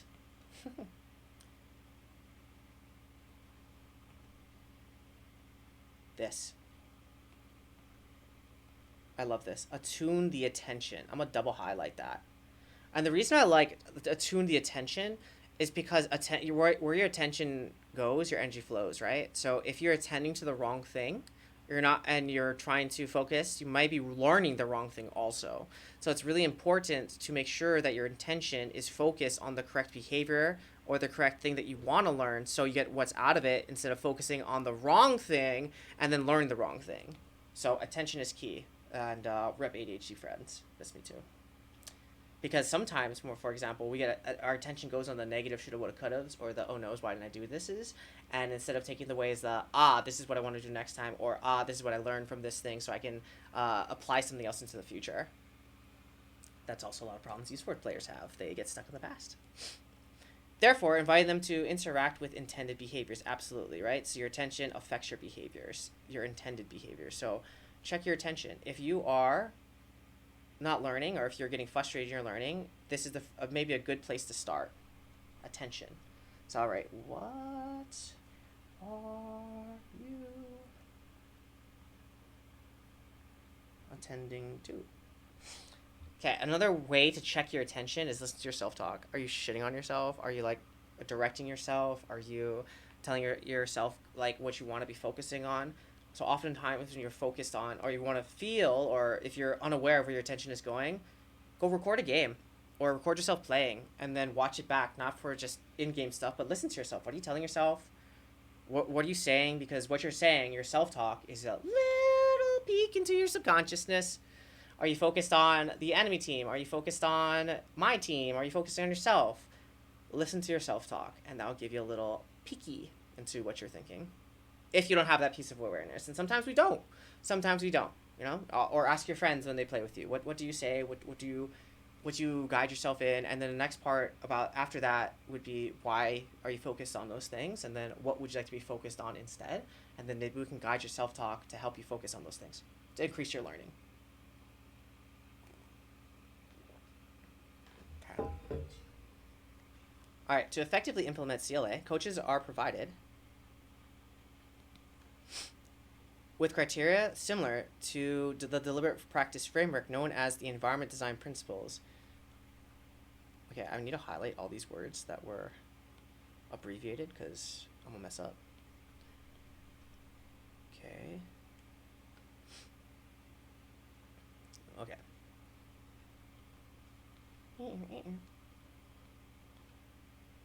Okay. Environmental. Oh, I don't want the green. Although green is kind of sick, though. Okay.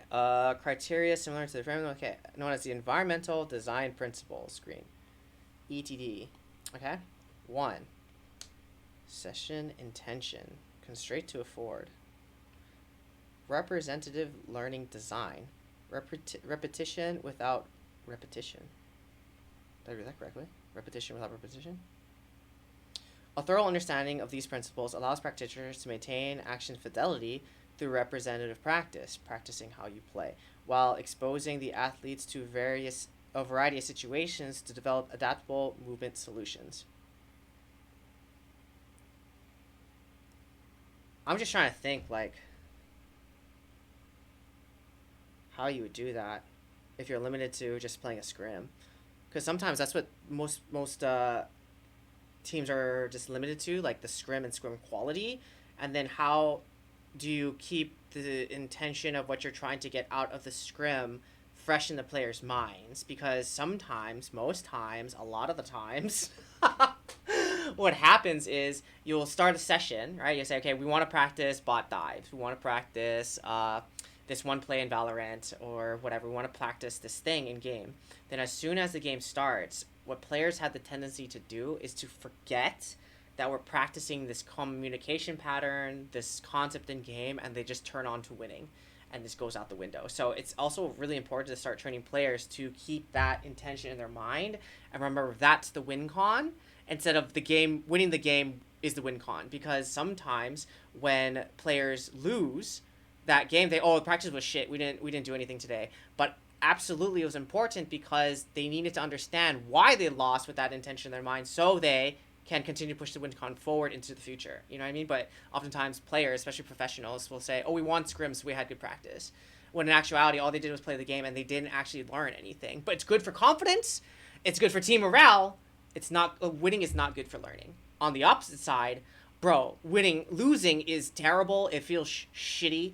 It is like crushing sometimes. The emotions are high in a negative sense, but it's so fertile for learning. So sometimes it's even coaches teaching players that, like, how to lose and what to take away from losing, or even how to win and what to take away from winning, instead of just the feels and the confidence building. Because if not, that leads to, okay, we're losing. The first thing that, like, either teams or players thinks is, who's the problem and who do we need to change out on this team so we don't have this problem anymore.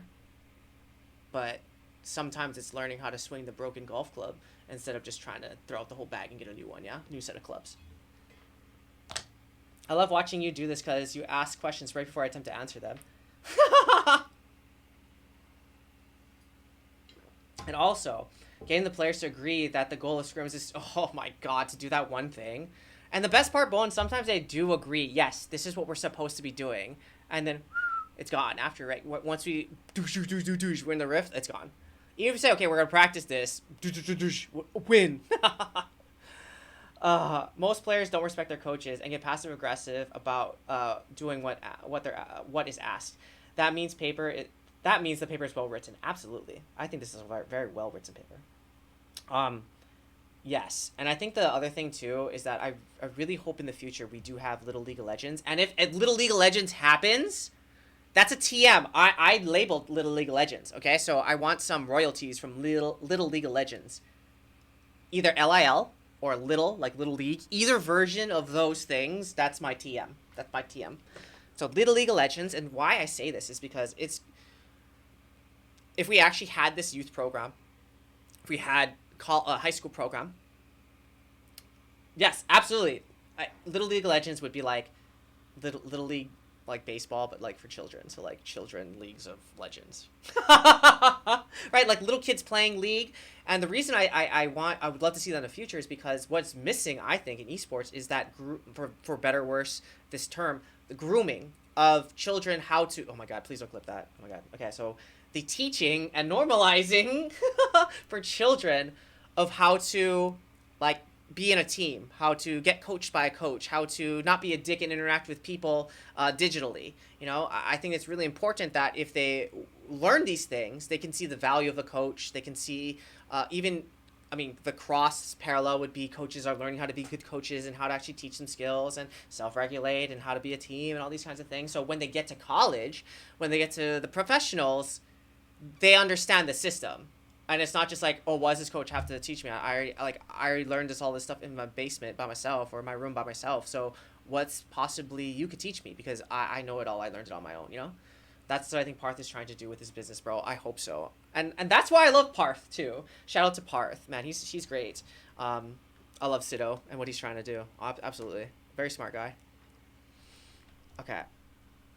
But yeah, so I think that would be really cool if they could incorporate these small things, you know, or these small children into teaching them how to be work on a team. And that's of course different, right? Like I think the differences between would be like individual sports like wrestling or track or swimming, you know, these individual activities that could be like your Fortnite, that could be like your StarCrafts, that could be like your fighting games, right? They're very individually based on your own performance, and that's a different type of coaching, that's a different type of player versus like League of Legends, Valorant, CSGO. These are team-based games like basketball, like football, like volleyball, where the interactions with people is a lot different. So I think different coaches for different genres, different players for different genres, and then matching the different needs each of these different environments or activities require are important.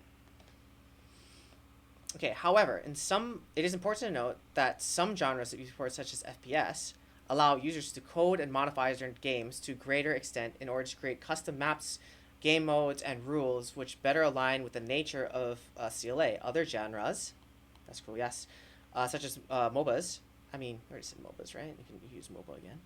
Do not currently, I mean, because you use FPS, so FPS, you could totally use MOBA because you use MOBA.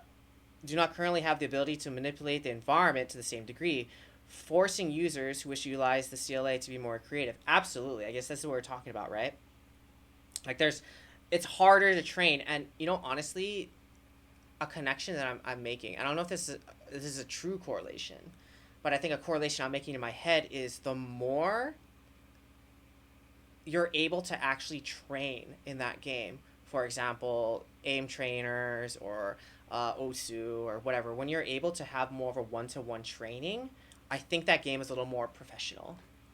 And what I mean by that is like you're gonna actually, like, it's more organized, right? Go practice your aim trainer, then we're gonna play these plays, and then we're gonna review. And so you actually have different scenarios you can play and practice, which makes it a little more organized in the way that you train and the way that you practice and the way that you can execute skills and get better. Versus like League of Legends, maybe a little less professional, quote unquote, because the way that you're forced to train isn't very specific, and you have to get creative in the way that you're practicing skill shots, the way that you're practicing scenarios, the artificialness of like, okay, we're gonna stack these waves, get behind to practice some concept. Like you have to really be creative in the way that you train it, because there's not an exactly one-to-one way to train it, you know?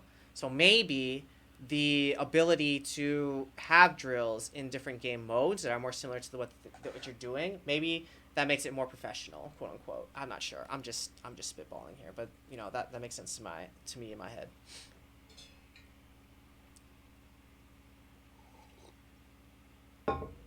All right. What is next for esports research? Each individual esport provides an ample research opportunity for an ecological investigation into study acquisition. Oh, sorry. My God, study. Skill. Yo, Yami, what's up, baby? I hope you're taking a break from your studies to come pay attention to this, because I think on your schedule, I think we've put in some study time for you, man. What's up, brother? What's up, brother? Just reading some articles, making it fun. You know what I mean? Some educational content. So sorry, not. Let's run that back. Okay, each individual esport provides an ample research opportunity for an ecological investigation into skill acquisition and the attainment of expert performance.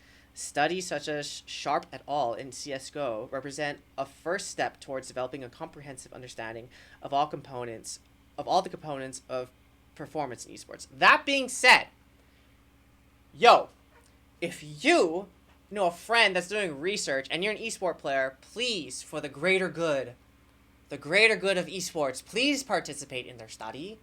Please. May that be a survey, may that be an interview, may that be for Amazon gift card, or just pride and glory. Please, please, please participate in our research, okay? That being said, I have some research too that I'm trying to do that I need participants in, so if you want to join my Discord, it's under experiment. Yeah, on reading week, yes, nice. The question is, who will pay the research that is unbiased? Yeah, okay, Bowen. Let's not ask those questions. Okay, let's just promote the doing of the research and collecting of the data. Let's not worry about that part. It'll take care. We'll fix it in post. That'll take care of itself. I got prescribed Vyvanse. Nice. You are taking that is a non-stimulant ADHD medication. That's good. It's a good start. Just be very careful. Like, make sure when you go to your psychiatrist, like, the effects of it, be very open and honest, how it's affecting you. If it's too strong, you're not getting anything, and that's the most important thing. Okay. Vyvanse is a stimulant? I thought Vyvanse was a non-stimulant. Oh, I'm thinking Concerta. Oh, also, Bowen. Yami Bowen. Yami Bowen is a amazing psychiatrist who works in esports. Or can I call him an esport psychiatrist, Bowen? Can I call you that, bro? So, yes, I'm thinking about the other one. Vyvanse is cool. Sorry. My bad. Oh. Okay, hold on. I'm going to mute you. My mother is calling. This is important. Always answer your mom's calls. Hi, Mom. I'm still a little banged up, but we're good. A little better or the same-ish. Yeah. Yeah, I take it at nighttime and then I go to sleep. Yeah. Okay, thanks, Mom. I'm feeling well enough to stream, so you're on stream, so tell my stream hi. Oh, how's she doing?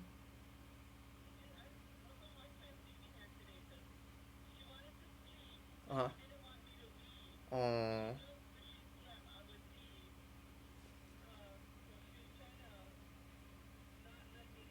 Oh. Mm. Okay. Can I call you back in like 30 minutes?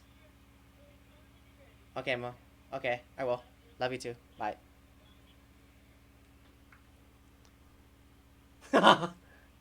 My mother says hi stream. My mom says hi. So yes, she just came back from visiting my grandma, who is in a her memory's not so good, so she is transitioning to a care home. So my mom was telling me about it, and it's always an adventure. But mom says hi. Mom says hi. And for the record, always pick your mom's calls up. Always pick up your dad's calls up. Okay, never put them on the back burner. So even if I'm in a meeting and someone says, "Oh, my mom's calling," like go. My dad's calling, my grandpa's calling. Go answer your call. Like this can wait. Go. They're always first. IMO. I'm a family first kind of guy.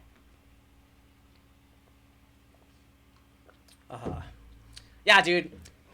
Bowen's crazy. He's great. I love Bowen and his expertise, man. All right. Although research has started to investigate the relationship between practice, quantity, quantity, I got you, and the development of expertise, there are larger questions still left unanswered when trying to understand skill acquisition and talent development in esports. It's increasing, when I thought about it, this just hit me too.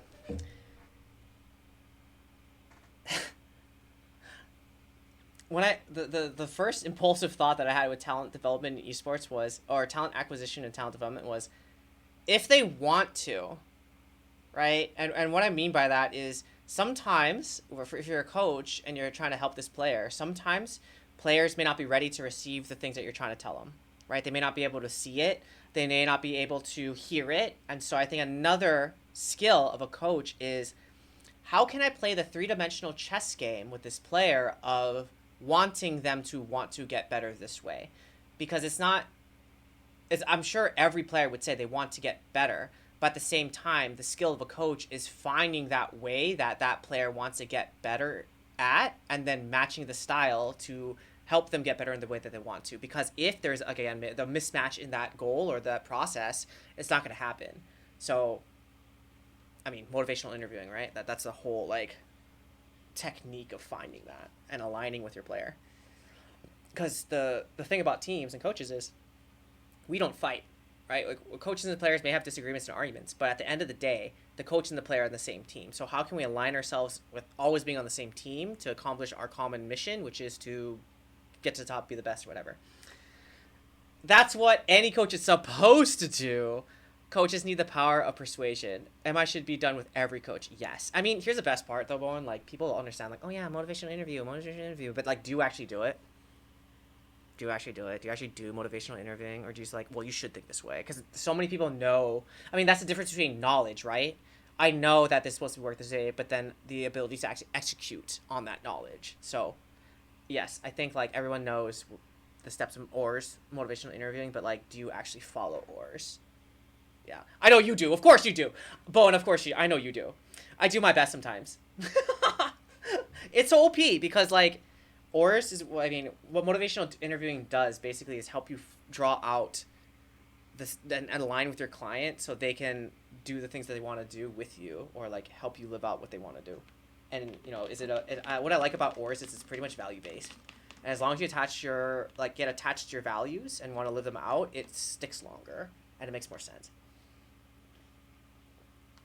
And use it with players and coaches around getting people on the same page. Absolutely, because how can we win or fight the other team if we're fighting each other, Bro, I think coaches just need, basic skills to reflective listening, summarization, open and close-ended questions, conceptualization. I think they all need this, but, I just do the game. It's bro, you can't even access the game if you can't talk with people.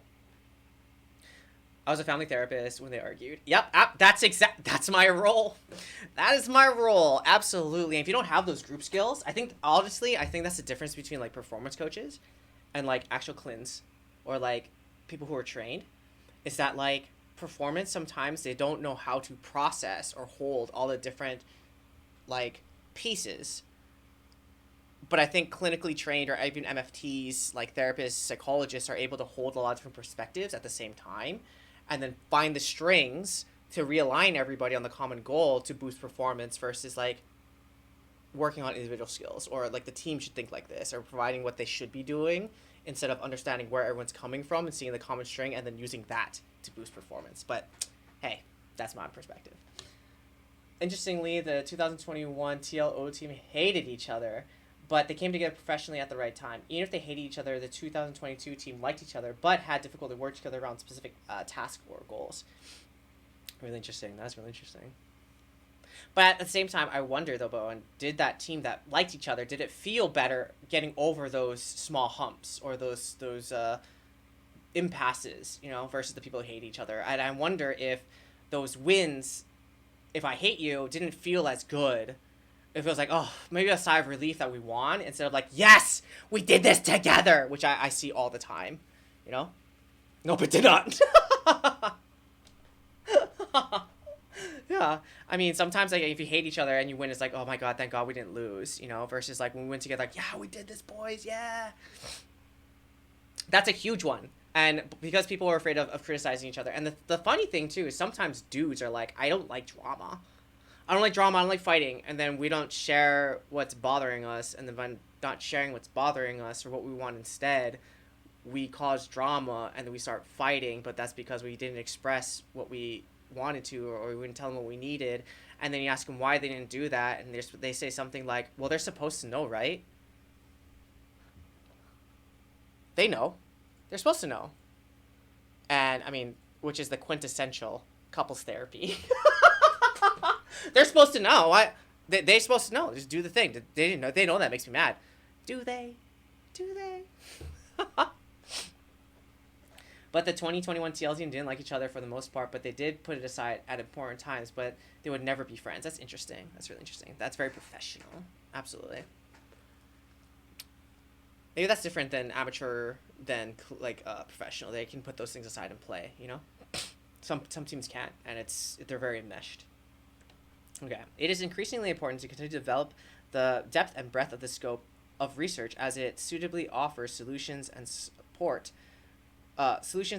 coaching practice in the process of creating more effective training methods with higher quality training processes. In doing so, research can also investigate how/if CLA can be effectively implemented across a variety of esports genres to enhance training methods. We suggest the 3 studies below, which are viable directions for future research that can relate to an ecological approach to skill acquisition and also the implementation of CLA in esports.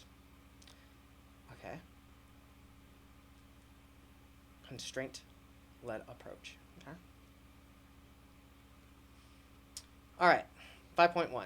Perceptual attunement between novices and experts in sports. Okay. Perceptual attunement is related.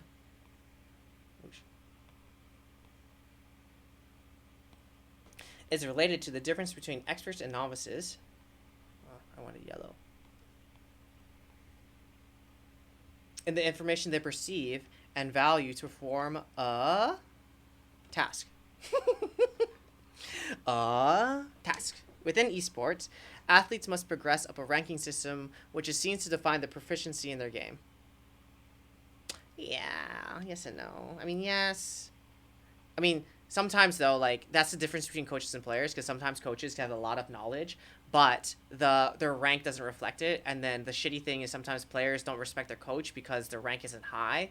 But you have to understand. I mean, same thing with me. Like, sometimes they ask me, "Oh, Ryan, what's your rank?" And I'm like, "Bro, I'm iron, but I'm like challenger in psychology." So it's really hard for, like, if they ask for my rank, it's like it doesn't matter because my specialty wasn't in playing and executing the game. My expertise is playing and supporting and connecting people. You know, that's my expertise. So sometimes when they like check you, like game check you and knowledge wise, it's like, yeah, that I didn't spend all my time playing and executing mechanics in the game. I spent all my time studying people and how they think and helping them perform their best. Like that's my challenger level. You may be like D tier at that, or like iron in that, or even knowing yourself, but I'm S tier, or I'm a challenger. So there's different ways to kind of collect buy-in sometimes when they ask your proficiency in this game. Heads up, there's a table of index that gives example of CLA in esports. Okay. We'll see if we get there. I gotta pee real bad. We'll see. Okay, and within the context of esports ecosystem, there are a plethora of organizations that provide coaching to help athletes develop their skills, to climb the ladder, to reach the upper echelons. Oh, bro, I'm not gonna lie. It seems like you like this word. This is a third time echelons come up, and I'm a fan, bro. I'm an echelon boy. I'm sold. However, Metafy Pro Guy skill cap, okay? I mean, also, it's important to get a coach. I think it's really important. At the same time, it's important to find a coach that's good for you and that doesn't have too much ego. I think it's really important, which is rare sometimes. However, it isn't clear that the objective differences is between... However, it isn't clear what the objective difference is between experts and novices in their search for affordances.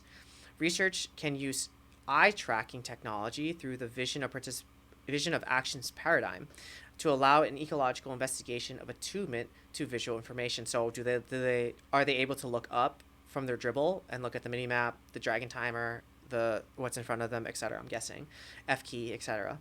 Furthermore, Reflective techniques such as think aloud approach can be used with the athletes to understand why they are using certain affordance to guide their behavior and decision making process. Is think aloud like listen to what they want to do, like self-guided self-talk, like I'm gonna do this and then I'm gonna do this, or is this like after, where they discuss in VOD what they were thinking and why they were doing it? Studies like this can be studies like this can better understand how esport athletes develop and how that process can be streamlined. And I think what's more important is all this is really good. I think what's going to be more important if you're a coach or a player for you to understand what works best for you, because it doesn't matter what technique you use as long as it works for you and you're able to communicate it to other people and participate in it consistently. Asterisk for Ryan. Okay, 5.2, shared affordances and organization in team esports. A large majority of esports performance is conducted at high-performing team environments. Successful teams rely on coordinative and synergistic actions to be successful. Yup. The best play is not the one that I do. It's the best play is the one we do all together, even if it's incorrect. If we do it all together, we have a better chance of success than if we are disjointed in our approach. Send it collectively. Okay. Sport teams through an ecological lens have now been incorporated as complex adaptive systems. Okay. This is the term. Okay. Complex adaptive systems can adapt their behavior to one another as they interact with another to achieve a common goal. During performance, as the game evolves, teams are required to problem solve, yes, and reorganize themselves, yes, to maintain stability, and for synergies to perform two or more agents must perceive the same course of action from a shared affordance, yes. Another, for example, to problem solve, this also like, that's fine, let's send it collectively, absolutely. I think this is really important because like, think of like, okay, so you go in, I'm talking League of Legends, you go in, you can plan up maybe to the first 15 minutes. Maybe, ideally, right? Okay, this is my jungle path, this is my first pass, and then I'm gonna go back. This is ideally what happens in the first 15. Ideally, we are an early game comp. We need these things to happen. We are a late game comp. We just gotta go even and not try to lose too much before our champions and items come online. Okay, and you know what happens? We're an early game comp and we need to stomp bottom lane. But you know what happened? We did the opposite of that. We got ganked. We got greedy, and now we're behind, right? Okay, now we're gonna do the reorganizing. Okay, this is the current state of the game. Bot lane's kind of fucked. That's a clinical term. So what lane priority can we win through? What's our new win con? What's our next goal for the next 5 minutes so we can just become stronger or get ourselves back in the game? That's the reorganizing, right? And the problem solving. So if we get stuck in the, oh my god, bot lane's over, it's a doomer, the game's over, game's done, right? So instead, it's like, okay, my next challenge in my head is how can I challenge myself to find the next step and not get stuck in negative emotions? Because if we stay here, we die or we lose. So absolutely love this. But the thing that you need for this to problem solve and reorganize is you need this, baby. You need frontal lobes, right? So the question there is, how can I re-engage these bad boys and refocus the attention, which is regulated by these bad boys, stop thinking with amygdalas, and refocus my attention on the thing that's going to help me get back in game versus, wow, this is stupid. And I get stuck in why it's stupid all the time. But like that is the difference between like a pro and a casual player like me. So maybe, like, you know, when I'm having arguments with people, maybe I'm able to do this better, or talking with people, I'm able to do this better. But if I'm doing stuff online, you can't do. So again, maybe I'm S tier IRL about other things, but in game I'm like D tier, and that's okay, because what we're not talking about like your biological predisposition for this. We're talking about this is a skill. Directing this is a skill. And then if you think, what do you mean it's a skill, Ryan? I spent all my time in game. Why can't I do it? Because you're not intentionally using the skill or building the skill. You're just playing your game. So the goal is, how can I intentionally direct this to focus on the things that's going to give me the best outcome for this next game? And that's practice and intentionality. Okay. I mean, if you think about it, if you spend as much time practicing your mental skills, refocusing your attention, catching yourself, as you do your mechanics, do you think you'd be just as good? Probably. The answer is yes. You would be just as good, but instead, you just focus on mechanics instead of focusing on this. And trust me, this will give you better results. Okay, following a similar methodology as this study proposes in section perceptual attunement between novices and experts in esports, eye tracking technology can be used to understand the visual search of players. Yes. And the moments where multiple players are identifying similar information that can be identified as shared affordances, shared affordances. So they're looking at the same thing. That's interesting. Are we all? I mean, I guess you could also say like, are we looking at counting observable behaviors? Do they look at the mini-map as much as each other do? Are they looking at the timings as much as everyone else does? That's interesting. Optimizing individual attention / focus and mood / anxiety are the most easily adjustable individual level variable. Yeah. Easily in the sense of like it's right in front of you, but maybe challenging in the actual doing, because for some people that is like the thing that they struggle with most IRL. And so sometimes it's like, well, I mean, we can do parallel process, right? Like if I can teach them how to do that in game, I can probably teach them how to do it in IRL. Or if they can do it IRL in some task, I can probably transfer that into game. But yes, it's really easy to start a starting point, absolutely, because you don't even be in game to practice mood, focus, attention, anxiety, excitement regulation. Like you don't even need that. Like, sleep excellent. Absolutely. I think what Bowen's also talking about is like Maslow's hierarchy of needs, right? Like all these things, like if you really want to get good at performance, make sure that you are taking care of all Maslow's hierarchy of needs stuff. Food, water, shelter first, sleep, safety, trust, and then we can go up. Okay. Furthermore, qualitative techniques such as applied cognitive task analysis are used to understand how individual teams approach certain situations. A study like this can provide invaluable information towards understanding how high-performing esports teams coordinate their actions, how coordination can be developed, and what makes teams successful. You know what I do with teams too? Like during this is my theory on team building, right?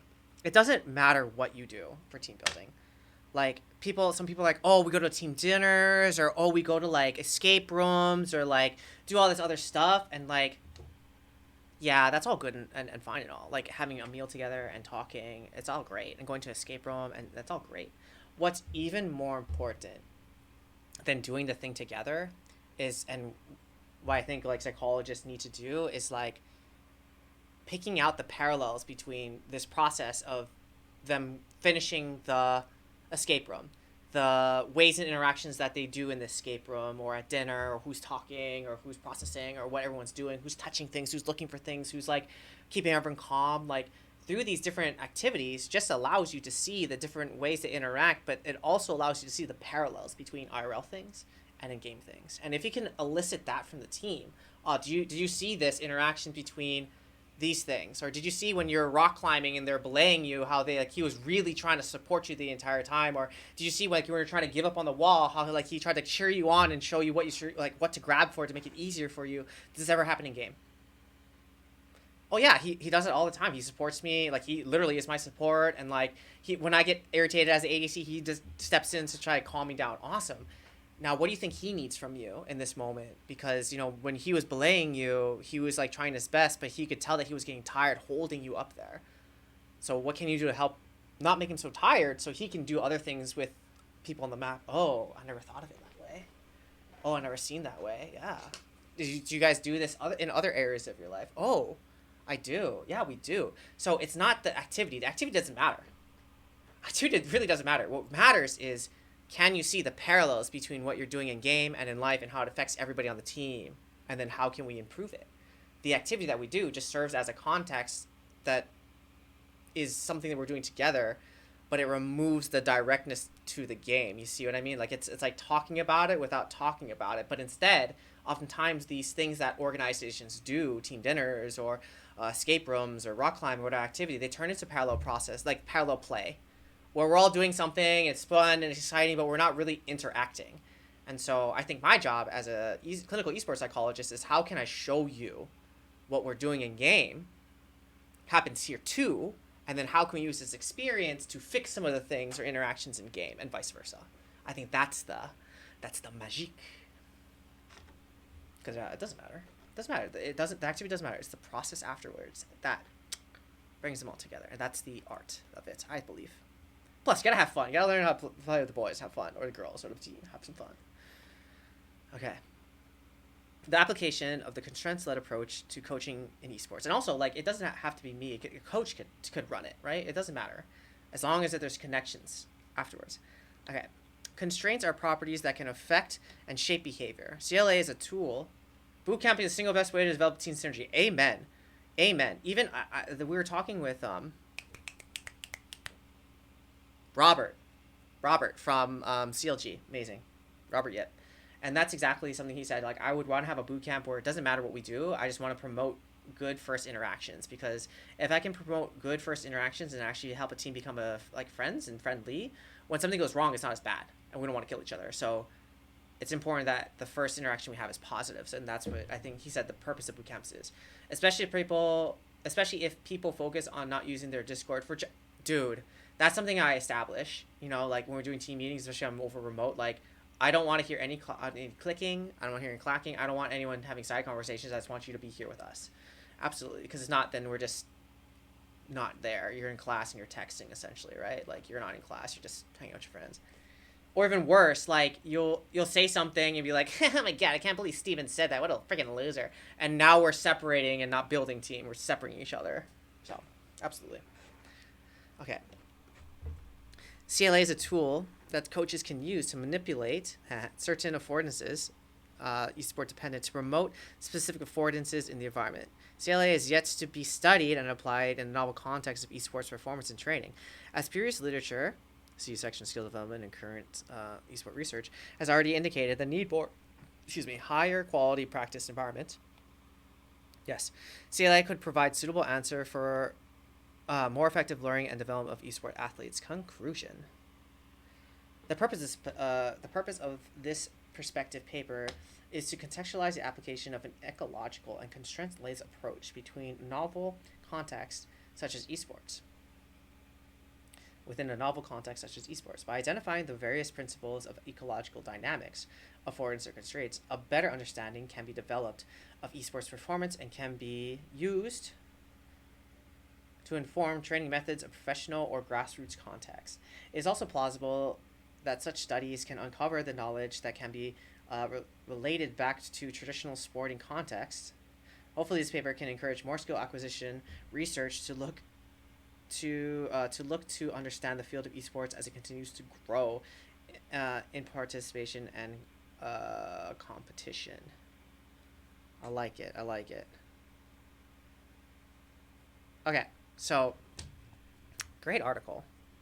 I think some big takeaways from me, and we went everywhere together. So, Kabir, amazing article, great research.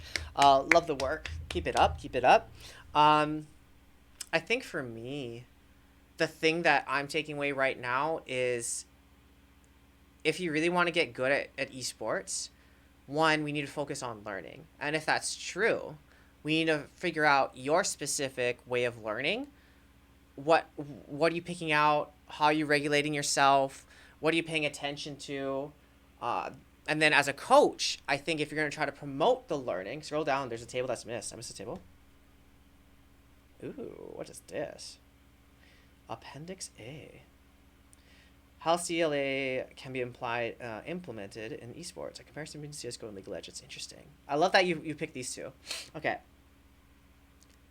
Okay, retake game mode. Okay. High repetition of retake scenario. See?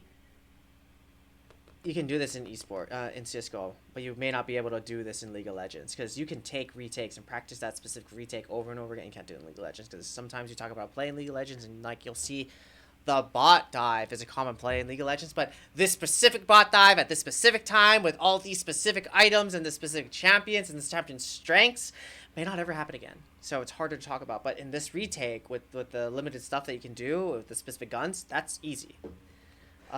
Each round will highly variable with the same objective. Round starts and the bomb planted, giving CTTI 40 seconds to secure the site and defuse. Yes, map boundary modification. Constraints to afford environment constraints. Limiting map, yes. Therefore, only, yes. Yes. Developing creativity in lines of sight for the terrorists. Side and CT team has fewer rotations to make and can set up in corners, yes. More thorough search and slower advancements to the areas of the map. Yes, you can literally like, hey, we're only gonna go through A, B, or C this time. Again. Yes. Headshots. Oh, yes.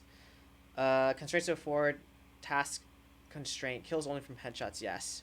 See, and why this is really good, and why I love like CS and these tech shooters is you can practice these specific things. You know what I mean? And have more drills and set it up this way. It's really hard for you to do that in like other continuous performance task games like League of Legends because you don't have the same imposed constraints. League is what I coined a consequential evolution as an in-game mechanic. Yes, because in that game, I mean, each game is kind of a consequence. I think how you're describing it and the way that I'm interpreting it, and you can let me know if that's true. The way that I would say, though, consequential evolution, I mean, that's each game, right? Because, for example, even Valorant or CSGO is a consequential evolution because you're dealing with an econ system where each round, although there is a reset in action, depending on how you do on the round affects your buy, which affects the guns that you can get or the abilities you can buy or how strong your team is with ultimates or whatever. So in that sense, each esport is kind of a consequence of evolution. Maybe a game that's not like that would be like Rocket League. I think I'm not very versed in Rocket League, but maybe that's not. There's not like upgrades and things like that, or like Fortnite wouldn't be a consequential evolution. Maybe from a different perspective it could be because the circle gets smaller and then all the things you can do in that. But I'm thinking it's more of a continuous performance task in my head in relation to an esport because you're continuously doing something, and all versus the stop break. So a time difference versus the consequential evolution because each action in a game is consequential in the evolution of the game. If that's how you're defining it, I'm just thinking out loud. Not you can't because it's not representative. What do you mean?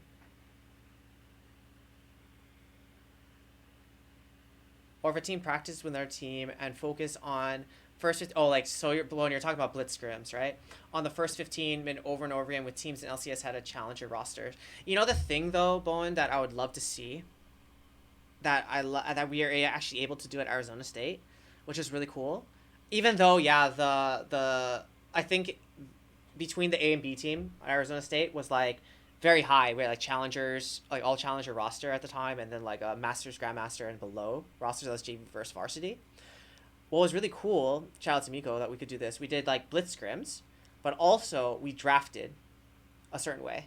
So we were able to use that little bit of control of, okay, well, at least we're going to set the game up the way we want. You have these hero champions, we have these champions. You know this is your win con, and this is what you're going to try to do.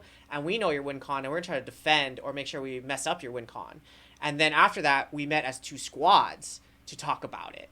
I think that is very good, where you can actually have that, but that also require you being able to communicate with your enemy team and then be at the same level so you guys can actually mechanically perform the things that you want to do. I've seen that. I think that's really effective, but the problem with that is that oftentimes the two teams aren't similar, or two teams won't want to do that because they're going to give away their secrets or whatever, but that's where I think a better thing for League would be. Like, I mean, think of this, for example. What if, for Worlds, like, all the teams in NA got together and said, listen, we don't want to be the men's soccer of League of Legends anymore. Listen, like, we don't want to just go to Worlds and get 3-0'd, you know, and go out. What we want to do is actually compete, you know? So let's all get together and let's all figure this out. You are the best in these roles. I'm the best in these roles. We're going to try to run what they're going to run, and we're going to clash and practice together. And we're going to come together in VOD review so we all can get better. That would be amazing if Energy, Golden Guardians, Liquid, whatever, they all came to the FlyQuest, all came together and said, okay, for the betterment of NA, we're going to, like, essentially what they did with men's basketball in the Olympics, right? If they did that and created, like, okay, we're going to represent NA. It doesn't matter if it's FlyQuest. It doesn't matter if it's Golden Guardians. We're NA together, and we need to, like, get better. If we could form an alliance like that, I bet you that would actually, like, really up the game of League of Legends. I know I'm speaking about a pipe dream, Bowen. I'm talking about a pipe dream, but if I would love to live in that world where they just handshake that, you know, like, listen, I'm tired. I'm tired about that. Let's actually get better together. And this handshake, come on, man. Hot take: all LCS teams should in-house their training, bro. I mean, the problem with in-house their training is sometimes even the academy team and the main roster, the skill discrepancy was still too high, you know. So it was really hard for them to even do in-houses because the skills were too separated. So even at like 100T, they couldn't really do that because the skills were too high. That won't happen as LCS teams know what improvement that won't happen as LCS teams know what improves their performance at Worlds is to play against LCK LPL teams. True. At the same time, I'm wondering if that's like if LCS and LCK LPL teams, if that discrepancy is like between a main roster and a academy roster, I wonder if that jump is too high too. So even if we could just start with ourselves, I think that'd be that's just my proposal. If there's any GMs listening out there, you know, that's what I was thinking from a psychological perspective. You know, if we actually just bonded together as NA brothers and sisters to like promote NA, besides just like, yeah, that's where people go to get money. You know, like instead of like, let's actually compete. But don't come after me with your pitchforks. That's just an idea. Just an idea. That's all I got is ideas. You know what I mean? All right. So League of Legends training activity. I love non-communication scrims. I've done this with my team. They hated it. But it was really good because we actually got to talk, use pings or keywords or things, especially if it's an international team that doesn't speak all the same language. Finding a common language with no communication is key. Develop implicit coordination using inbuilt ping system. Look, bro, Kabir, look, I told you, like, same wavelength, baby.